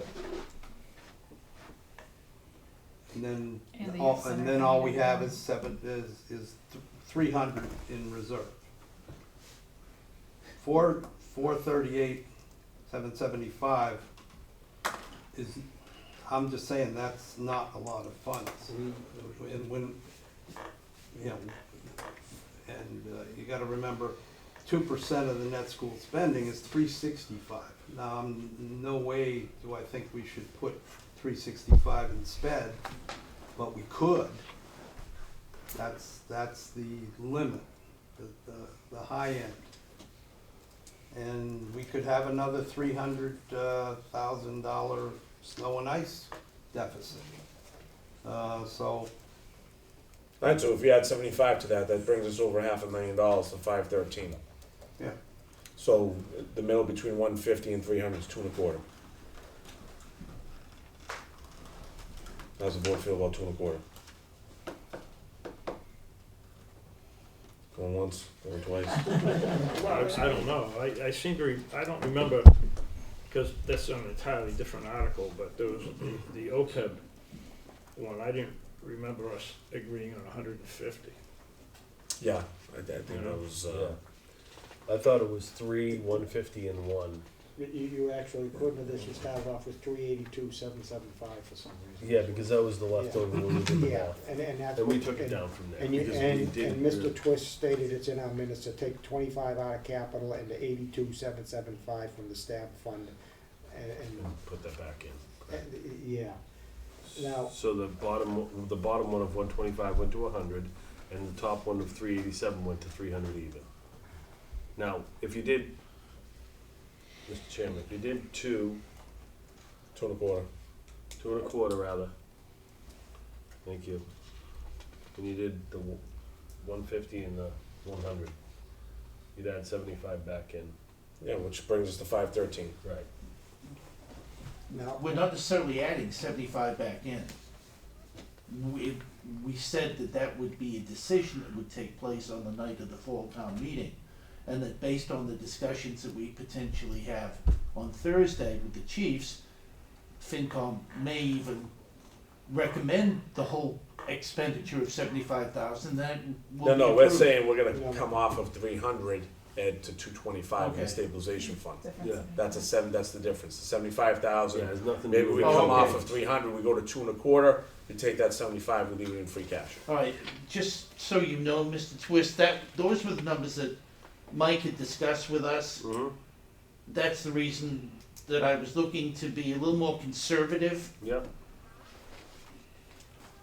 I don't know if you watched the last meeting, I was also clear that I'd like to make sure that we do everything in our power not to have another increase this year and give the taxpayers a break, which we haven't been able to do for quite some time, given the fact that we've been able to, you know.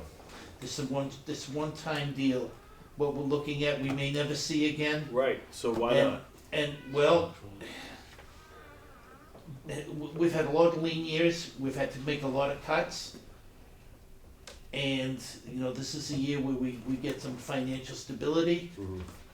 I'm not saying that I did disagree with you, I'm just saying that numbers are numbers. And, What does the board feel about 2.25? Gary, go ahead. I wanna follow up. I'm okay with the 2.25. I mean, we were trying to leave Mike with a certain amount of money, okay? We Yes. weren't trying to do it all. I thought that we were around 600K, but you're saying now that we were a little lower than that.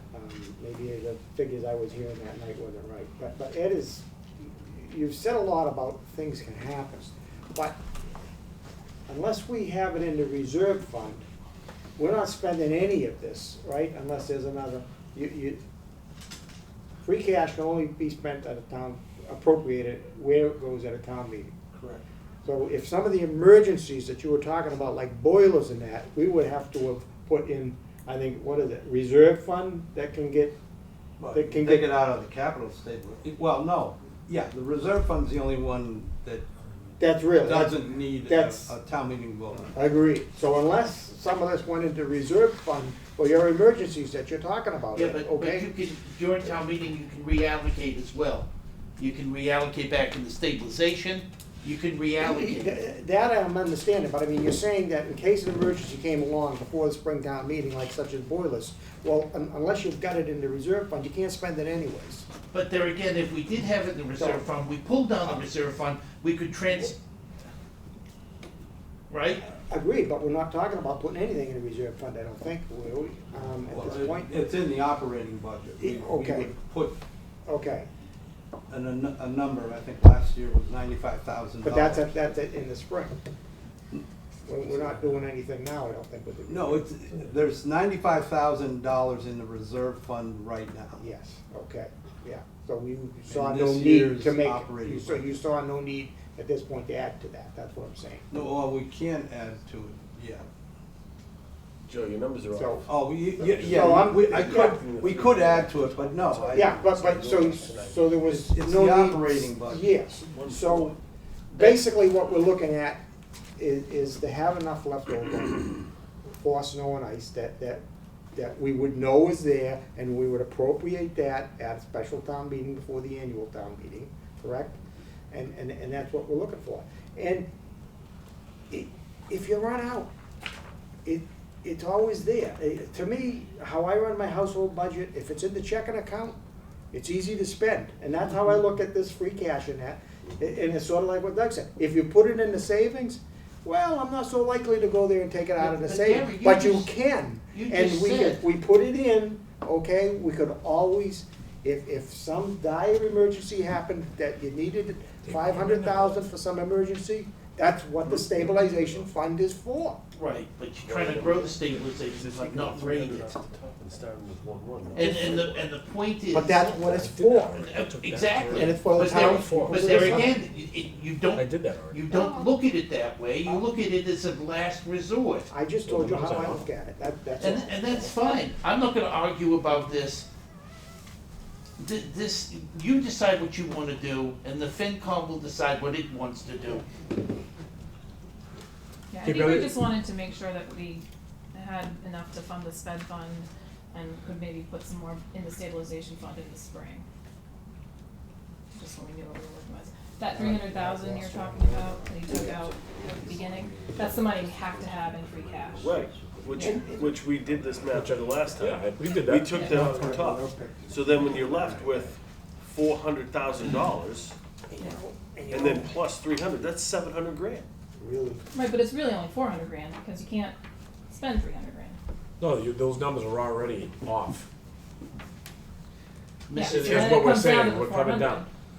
Mr. Chairman, I think. My numbers were right, the first time. Mr. Chairman, I think Yeah. we've spent way too much time on this, particularly on something that we all fundamentally agree on.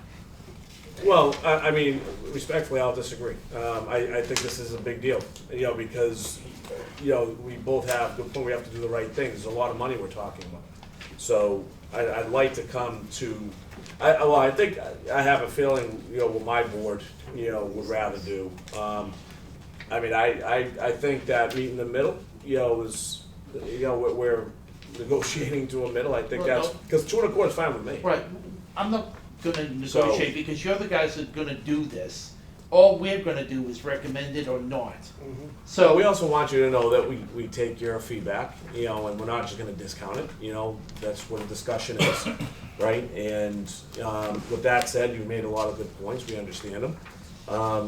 And again, if we have the middle, it's 2.25, right? And if we come to 2.25, I'm happy with 2.25. It sounds like my board is as well. We leave, it's not a terrible thing, we leave a little bit more in free cash either. So, but with that being said, Okay. if we have to vote on this, you know, what are we thinking? Well, we can do. Well, I'm getting, you know, I'm assuming the 15, because we've already chatted about that. If that was approved, then that would go to, 15? for the, you know, GYCC, if that was approved. I'm just trying to go through all these Well, warrants. that's part of the, I know, that's why I'm coming through. I had to put that 220 in there already. That's part of all these. I know, I'm trying to go back and make sure that I've got. All right, you know what, why don't we'll move on from Article 5 for right now, and this board will kind of take it up later on. All right, Article 6, capital fund, same thing, you know, We had approve suggest.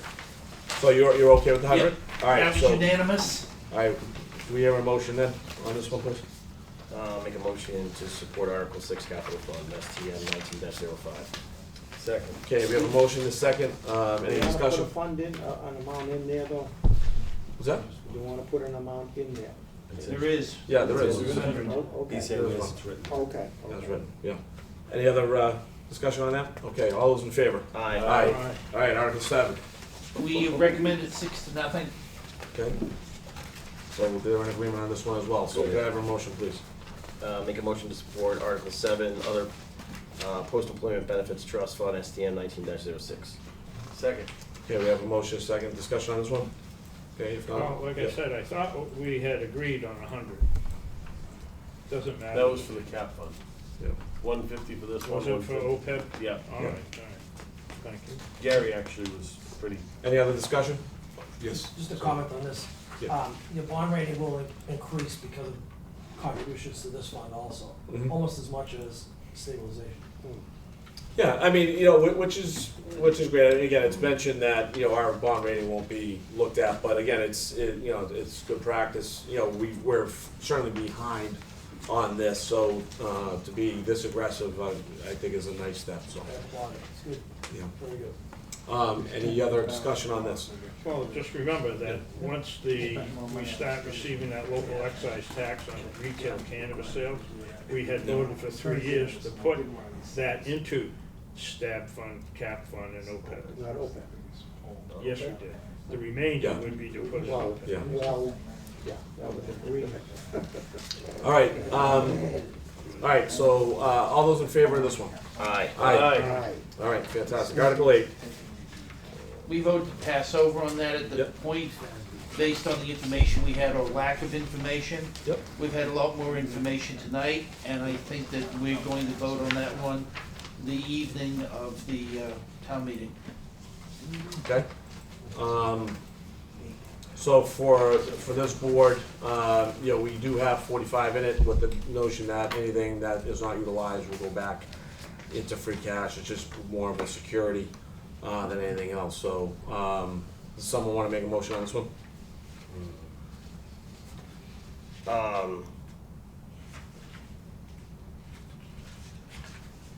Mr. Chair, if I may? Based on, can I just, before you, Oh, yeah, I think of I know what course. you're gonna say, based on Michael's comments earlier, I would recommend changes to 15, since they're very confident they'll have their money. We can't, let's keep it at 45, please. That's how it's written. If For I right now. may? Yeah, go ahead. Comment. In that a lot of the discussion has been about perception and budget, I'm concerned that a number of 45 in there is gonna look like we're gonna spend 45.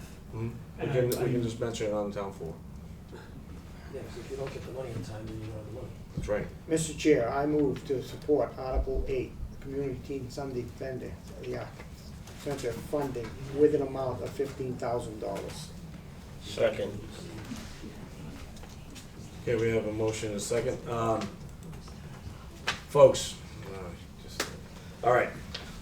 So I really didn't want to, when this was voted and we got state funds, the notion was we had to match what the state was giving. Therefore, we can't approve anything that is under 30,000. or we don't get state funds. Why are we just learning about this tonight? I had mentioned it plenty of times, but we were talking about 45 moving forward, and then all of a sudden it's 15. So with 15, we can't do it. Sure.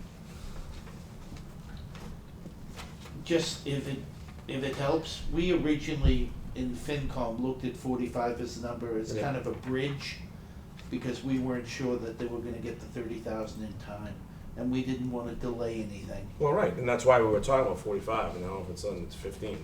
So, you know, I mean, it's 45 right here. So, Just, you know, well, there's a motion and a second on the floor, so so I'd like to hear we have from to Mike. I vote. mean, Well, we're still Mike in the is the only discussion one that's phase. really seen the thing he said, but Seen what? you said the grant came in. I mean, what's your perception of this grant? Well, Does it need to be matched at 100%?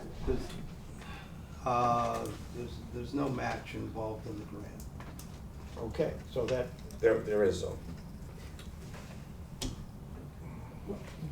we can always change it at our next town meeting if need, at our next meeting. I mean, we Folks, know it's on there. We don't get any further state money if we go back on our work. That's how it was presented. We've got the Politics. Friends money also. All right? Politics. We've got the That- Friends that's- money. But you're not getting it. How do we go back to the state when they said, well, we'll give you 30 if you match it at 30? Because now we're reneging. But you also said that if they don't spend it, they're gonna give it back, so that's not us matching it, It- that's us taking the money it's back. It's on the warrant as that, right? We put 45, we stuck to the word, we didn't spend it, we give it back. And that's it. So, we spend the 30, and then we go back and we put the money back. Again, So it was on here as 45, so this wasn't expected. It was on there. Can I David. stick my 2 cents in? on Sure. this? I missed these. Yeah. I missed these. Like a real bad headache, like a real bad headache. So, you just made a motion to support. Again, I go back to, you cannot change this article unless you open the warrant, take a vote, and change the article, and then close the warrant. I'm still stuck on that. Well, Yeah. Your only voting is to support. That was the motion. Whether you support it or not, what difference does it make? at some point, we're sort of going over the motions in a way. Yes, we voted earlier in a way to support the warrant, okay? What we're doing now, Dave, the way I see it, and I've been here also for some time, we're really sort of writing the motions, which at some point, as a board, we have to do. Right, I but here's mean, the difference, okay. Gary, here's the difference. Look at the article. Yes, has it the says amount in it. 45,000. The other ones just say And appropriate an amount. and that's So you what, can't, I don't think you can change and it. the interesting thing is all of the others Say appropriate an amount. didn't, yeah. That's right. That's all Yeah. you voters. And Right. this 45 was always said, Stuck there. told to us that it was gonna be the possible high number. That's the way it was always right. said to us. Well, I didn't I'm write just- this. I don't care about the politics of it, I'm Yeah. just talking about the Yeah. procedure. I don't So- think you're voting to either support this or not. I don't think you can change that amount in that article. I agree Close with the you. So warrant. seeing the way you're saying, I agree with you, that what David is saying is correct. So I'm gonna withdraw my motion. Okay. Because it does say, I was looking more down at the motion, not the article itself. So I'll, Alright. I make a motion to support Article 8, Community Teen Center Funding, STM 19-10, for $45,000, as it states in here, with the understanding that if the money comes in, we want you to return that money as discussed. Second. We can put all that other stuff in here, Mike? I Or does think it have to be- that's just, if it doesn't get spent, it goes back to free cash. Right, I mean, that's it, but I mean, as long as we can put all that in the motion, it's not in here. I doubt there will be $30,000 left to put in the budget. We wouldn't. If they get their 30, we got 45, we take 30 back, put it in free cash to get that 50. It automatic, if you don't It's spend not what's appropriate, in so the it's fair. warrant article, it automatic, well, after. It automatically goes back, I understand it, but I mean, in terms of the motion So itself. I don't need to say that, is what you're telling me? Yeah. That's right. Okay, I withdraw my motion and I will restate it. I move to support Article 8, Community Teen Center funding, STM 19-10. Second. All right, motion is second. Any further discussion? Yeah, Go ahead. I mean, I've wanted to support this, and I think support of the whole board would be good, but I can't support this as it's written. I mean, you've got someone here asking for less, saying they think they can do it with less, and then we've got Mike saying that it doesn't need a match, you're saying, believe me, it does need a match. So, I mean, I just want to let everybody know, I just think the I town support the knows concept, that. but I can't support the motion. Everybody supports the concept, but nobody wants to put their foot forward and actually get it done. I did put it forward. All right, we have. I don't think that's not fair. It isn't. That's not fair. It is very fair, because I don't know how many times when everyone is, in favor of the thought, We but. just want to do it the for right way, Joe. Kip, for 45, We can have we an have opinion on $1.4 million It's not the in free point. cash. Looking For sharp. $45,000, it's not a lot of money, especially when the 30 is coming back. It's not a lot of money. So if you either are for it or against it It's not at true. this point. So, well, listen, whatever. All those in favor? Aye. Okay. Hold on. It's not. Are we No. Are we going one down Joe, the we get a line? No. We get a Whatever. vote. We get a vote. Fine. That's fine. Relax. I said all those in favor. I heard you guys don't want it. No, Nobody I'm- said that, Joe. Calm nobody down. said- All right. Relax. Guys, whatever. You said aye. Aye. Aye. Then what are we waiting for? We're going in order here, aren't we? Can we No. think about No. it for 2 It's seconds? not a roll call. People can think. It's a voice vote. I didn't know there was a time limit. How long do you need? Do you need a half hour? Yeah, maybe I do. All right, half hour it is. Being ridiculous, Joe. You've asked for one vote, you need to ask for the nays, Mr. Chair. Aye. Gary? You've heard the ayes, are you asking for the nays now? Nay. Nay. All right. Article 9.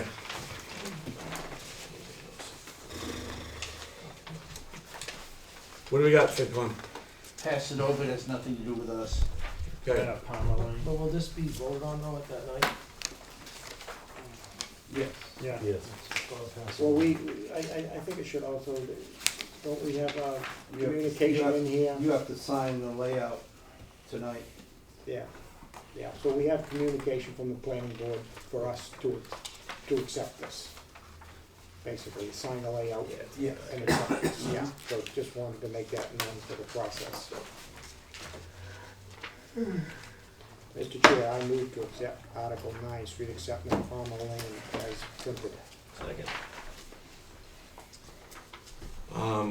Further discussion? All those in favor? Aye. Aye.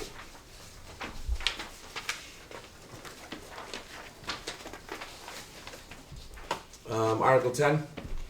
Has nothing to do with FinCom, we pass it over. Mike, this is a new one? What do we have Yes, this this came in, the very last minute. Was part of the approval of the CBS, special permit by, planning board.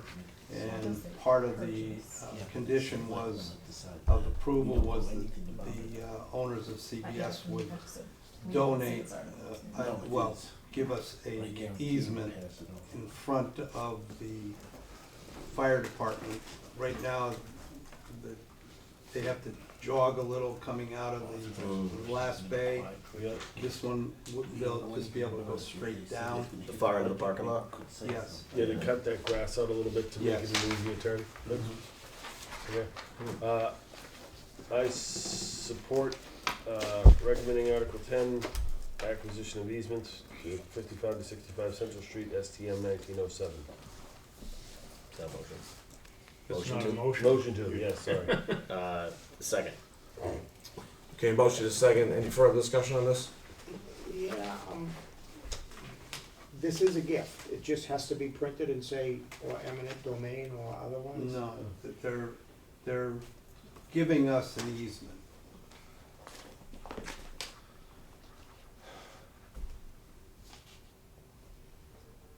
Okay, so why do we have to authorize to acquire? Because both parties on an easement have to agree. If I give you an I easement, guess what I'm saying, well, so why all the other stuff, eminent domain or otherwise, in terms of, you know? that's the legal garb they make you put in there. Yeah, okay. Yeah. Sort of like Came earlier, from the remember legal- If you're my neighbor and you want an easement, I have to agree and you have to agree. I just can't go down and file an easement and get my way. Yeah, okay. Okay. Anybody else? Next. Any further discussion? Okay, all those in favor? Aye. Aye. Aye. All right, we gotta go back to, staff fund. I don't think you need me for that, you're gonna do what you're gonna do. Yep. Gentlemen, it's been fun. That's it. Thanks, Ed. By the way, congratulations, nice to meet Thank you, nice to meet you. We'll see you shortly. Yeah. When's your next meeting? Okay, nice to meet you. Nice to meet Night you. at the town Talk to meeting. the phone. Oh, yeah, That's usually when you come in the studio. Well, you don't, other people do. Good stuff. That's good stuff. Have a good night, everyone. Take All right, care. Ed, thank you. Take care. All right, what does the board wanna do with this one? Well, I would say that based on the words of our moderator on the other one, that we just can't go in there and change numbers. No. There's no number in there, it's just. The other Yeah. is 300,000. So. No, that's the motion. Oh. See, what he was saying was that's not in the article. So, Yeah. I make a, okay. I make a motion to support Article 5, stabilization fund, in the amount of $300,000. Second. Sticking with the 300, huh? Sorry, I wasn't Hmm? listening. I didn't hear that. I was talking to her. She was sorry. talking, he What I was call- distracting I me. was distracting her, yeah. Jeez. All right. I support, I make a motion to support Article 5, stabilization fund, STM 19-04. Second. Excellent. Thank you.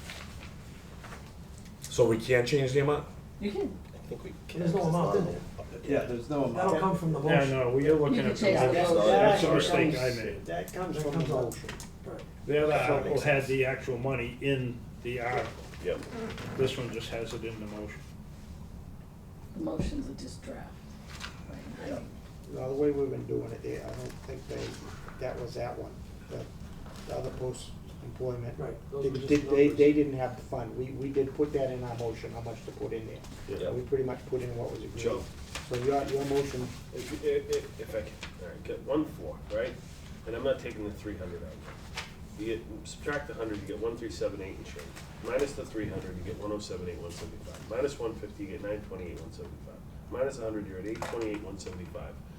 Now minus the 15, which is what we anticipate really being the cost for the GYCC, because their 30 should come in, okay?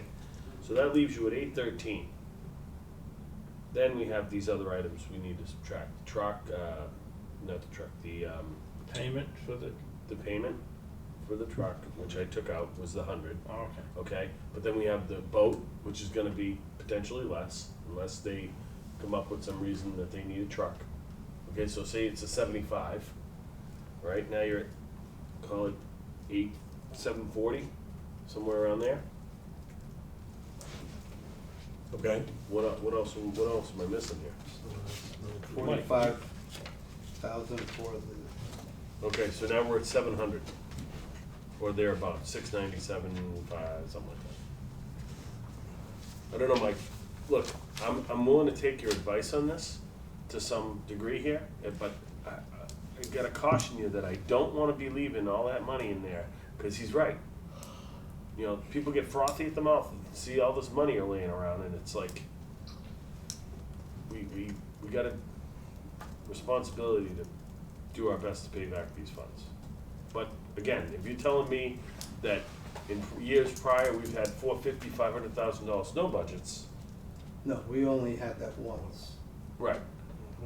Now, you know, some of my friends believe that the earth is cooking from the inside out. I'm not one of those people, but, you know, I think we're gonna get some snow this year. And I think that, you know, we do need to appropriate the right amount of money. So is 300 normal? Is 400 normal? 300 to 350 is average. Okay, And then we allotted it in the last meeting, 50,000 to go into the sped fund as an initial investment. That's what we said at the last meeting. 50, and then there was like 300 or 350 left I over think for there's a snow. figure thrown out there for the spring, not Right. now. Spring, Not okay. now, for the spring, to start with. Oh, Yeah, Okay. that was a That was the number we threw out back in the meeting. If I- Mike, do any of these funds, should we, be thinking of anything about, the hiring of the 2 firefighters that we might wanna? well, no, you don't wanna hire, no, you can't use, You don't- I know, but I mean, nothing we should be worried about pertaining to that whole thing, right? That has nothing to do with this. that's correct. All right. Joe. Yeah, So Gary and I, having been here through a lot of the real lean years, we neglected the stab fund. We actually took fire truck payments out of the stab fund. So now that you've kind of won some of this money back, Mhm. I think it's appropriate to do what you're doing, and I think you should approach it that way. Is that we bit the bullet for the last 6 or 7 years where we actually took some Council money on out. Eight, Council We on really didn't Aging. have, right, we really didn't have as much money to put in there. I know we actually, you guys actually have an SOP that we wrote that says 25, I think it's 25% of free cash should go into the stab fund if it's available and it's, you're fiscally responsible to do it. So we bit the bullet for how many years, Mike? Yeah. For a while. Yeah, and you should have 5% of your operating budget in there. What would last I remember was in the high threes. We need to be up to 1.5. And what do we have in there? 8, Well, 9? it's just under a million. Just under $1 million, okay. So you're So I getting think, closer. I think the way to approach this with the thought process of, we kind of neglected this because we had no other choice. But now that we have a choice, and 300 is not a lot to put back, No, it's not. to be And honest. the ironic thing about all this is that FinCom, everybody on the board agrees that we need to put money into the stabilization fund. It's just, all we're doing is I would go bickering back over and the look amount. what's the average amount of free cash that we've kept as a base. Nowhere Zero. thousand. So now you're talking about Yeah. keeping a $500,000 yeah. Yeah. after the No- 300? Nowhere near. I think there's still- Yeah, we wind up with someplace 1.1, 1.2. Right, but I'm saying, after everything is said and done, even with the 300 out, what would the base be left at, 5? Mr. Chairman, I'm gonna leave my motion on the table. This was for adding some thought process to it. And the only thing I've said, it took us 10 years to deplete it. I don't think we can, we don't have to put it all back. We can put it back in 5 years. But again, to your point earlier, whoever said it, It's there. that we don't always have this availability. You know, we've had lean years, right? And it could And sometimes you don't have the money to put could back. get lean next And now year. you do. And who knows, we may be in a situation where we may need to go back and pull that money out of there, I don't know, but I don't wanna do that. I'd like to get to the point where we do what the moderator was talking about, which is put this money back like we said we would. And we have an opportunity to do that. I think we have a fiduciary responsibility to do it. I know, I but agree. we haven't spent any money on capital items in a number of years. And the last time we did spend money, Peter bought 2 dump trucks at $75,000 a piece. They're coming due, Come and do for, replacement. $1.5 million. Because we bought 2 in the same year, which was really bad. You know, you don't do that, but his trucks were so bad, we bought 2 or 3 10 years prior to that. And so we were creating that, we're just repeating that problem over and over again. We really should have spread them out over a year or 2. But I'm not saying he needs them now, I'm just saying they're coming due. And so are other capital improvements. What was the total free cash? Before any of the deductions, what was total free cash? 1.4 million? yeah, 1.47. 1.478175. 775. 775. See that? Get myself $600. If I could Mm-hmm. say something. what a wonderful problem to have. It is. So it's 25%. We're sitting here. 350? It's, We're not Okay. used to it. I'm in my 11th year, and it's usually been, as David said, the opposite. You know, and we can say, yes, we don't have to put it all in, and we can, and we know the Moody's downgraded us a little bit, but we've also fiscally, to what you're saying, Mike's saying, we should have 1.5 in there. And if we've got an opportunity to get close to that number, we ought to be taking that opportunity. Mhm. And I think the motion is perfectly fine at 300. I thought we were gonna come in at 225. I'm thrilled that you kept to the 300, and that's what I wanna support. Do we already have a second on this? Yes, I thought you Yeah. did. Didn't I second can't it. remember. Oh, okay, that's good. Okay, so we have a motion to second. Any further discussion on this? Okay, if not, all those in favor? Aye. Aye. Aye. Okay. We'll keep it at 300. Good.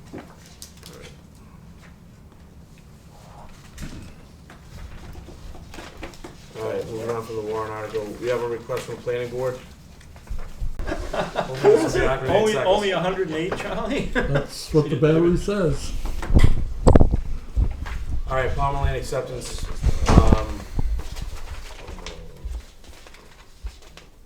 I have a letter here. It says, at the September 25th, 2019 Planning Board meeting, the board voted unanimously to recommend to the Board of Selectmen the following. Palmer Lane be considered for a public street acceptance, and for an article to this effect be prepared for inclusion in the 2019 special town meeting warrant, which we've already approved. So we're really here, Mike, just to approve the layout, correct? Yes, And we're supposed to approve the layout without actually seeing it? that's it right there. No, but so no map or anything like that? No. Alright. So just Next do week. that, Joe. Well, I Yeah. trust the planning Okay. board Yeah. in that. I move to, nothing gets by them. I move to approve the layout of Palmer Lane as a public town way in order that Palmer Lane be laid out as a public way in the location shown on the plan entitled Definitive Subdivision Plan, quote-unquote Palmer Lane, a public lane serving 4 single-family residences, Assessors Map 10, Lot 15, 210 East Street, Georgetown, Mass, dated February 2016, last revised 6/23/16, prepared by Civil Construction Management, Inc., and recorded with the Essex County Registry of Deeds in Plan Book 455, Plan 80. Second. Nicely done. Okay, we got a motion and a second. Discussion on this. Welcome Anybody? aboard, Palmer Lane. Yes. Alright, alright, there's no discussion. All those in favor? Aye. Aye. Okay. So we can sign that. Yeah, I'm sure that is coming. Yeah, there's the letter. Sign your life away. Do we all need to sign that petition? Yeah. Oh, we all need to. Alright, we got minutes of September 23rd and executive minutes. So if we can take the executive session first. Let's see. We have executive? Yeah.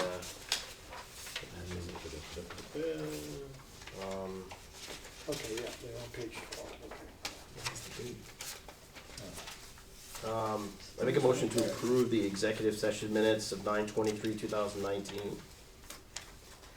Second. Okay, motion and a second. Any discussion on this? Do they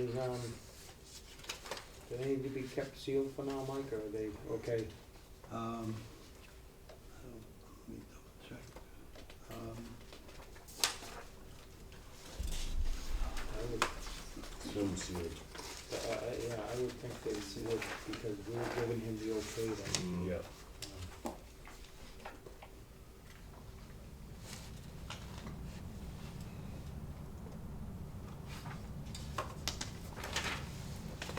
We're still in litigation, so. No, there's nothing that needs to be withheld. That what? Nothing Nothing needs to be held. withheld. Okay.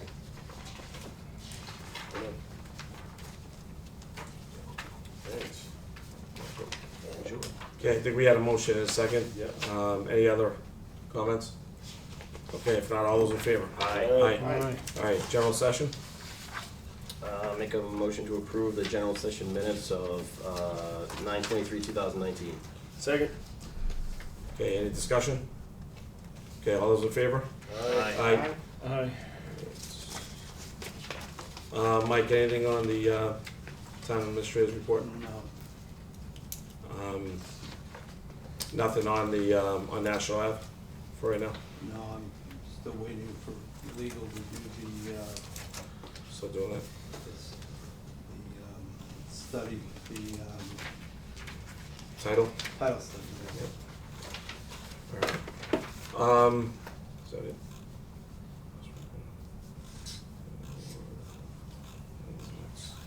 Alright, anybody else have anything to add before we adjourn? Yes, I do. You do? Yeah, Go I ahead. attended, last Friday, I went to Linfield and attended the MMA legislative breakfast. And they presented some things, there was a $35 million going out in grant money for clean water. I questioned what that was about, whether that was for clean up storm drain water or drinking water. They were gonna get back to me on that. And also, I just brought up about small towns needing help going forward because of just things that are coming up with public safety, mostly the fire department. You know, new trucks sometimes don't even fit in old buildings and things of that sort. And how the state does not give you a lot of help there. They can help you with libraries, they can help you with schools, and evidently, I didn't get the numbers of what's coming forward, but there is legislation going forward that MMA is supporting to try to get some help, and knowing that sometime down the line, we are considering we may need to do something over there at the public safety building. If any of us can perhaps reach out to our local legislators to find out more about that and tell them that we could certainly use some support there. Because if we could get some matching funds in the future, it certainly would be good, and to know that somebody else is also pushing that, so. And down there in Linfield, they had quite a nice layout of this, where it was. I don't know if anyone's ever been there, Walnut Ave. Yeah, Market Square. Yeah, they said they were pulling in, I think, the figure I heard was $19,000 a month in taxes from it. And it was really a nice looking area. That was the old golf club. Yeah. Okay, anybody else? Yeah, Sunday I attended the Jeannie Geiger Crisis Center walk.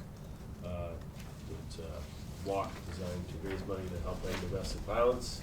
I was there in attendance since I'm on the board of that outfit, and alongside was Lenny Mira and Representative Kalkorse, as well as the Georgetown Dentistry office in town, so they were there in support. So thank everybody for coming out for that, and everybody who supported me on my walk, and it's great to see those guys out too. Okay, anybody else? No, Done? I'm all You good? All right, so we got, our next meeting is scheduled for October 21st, at 7 o'clock. So if there's nothing else, if we could hear a motion to adjourn, please. So moved. Second. Okay, we have a motion, second. All those in favor? Aye. Aye. Aye. Charlie, thank you very much. Again, we Thanks, Charlie. appreciate Thanks, it. Charlie. Good night. Good night.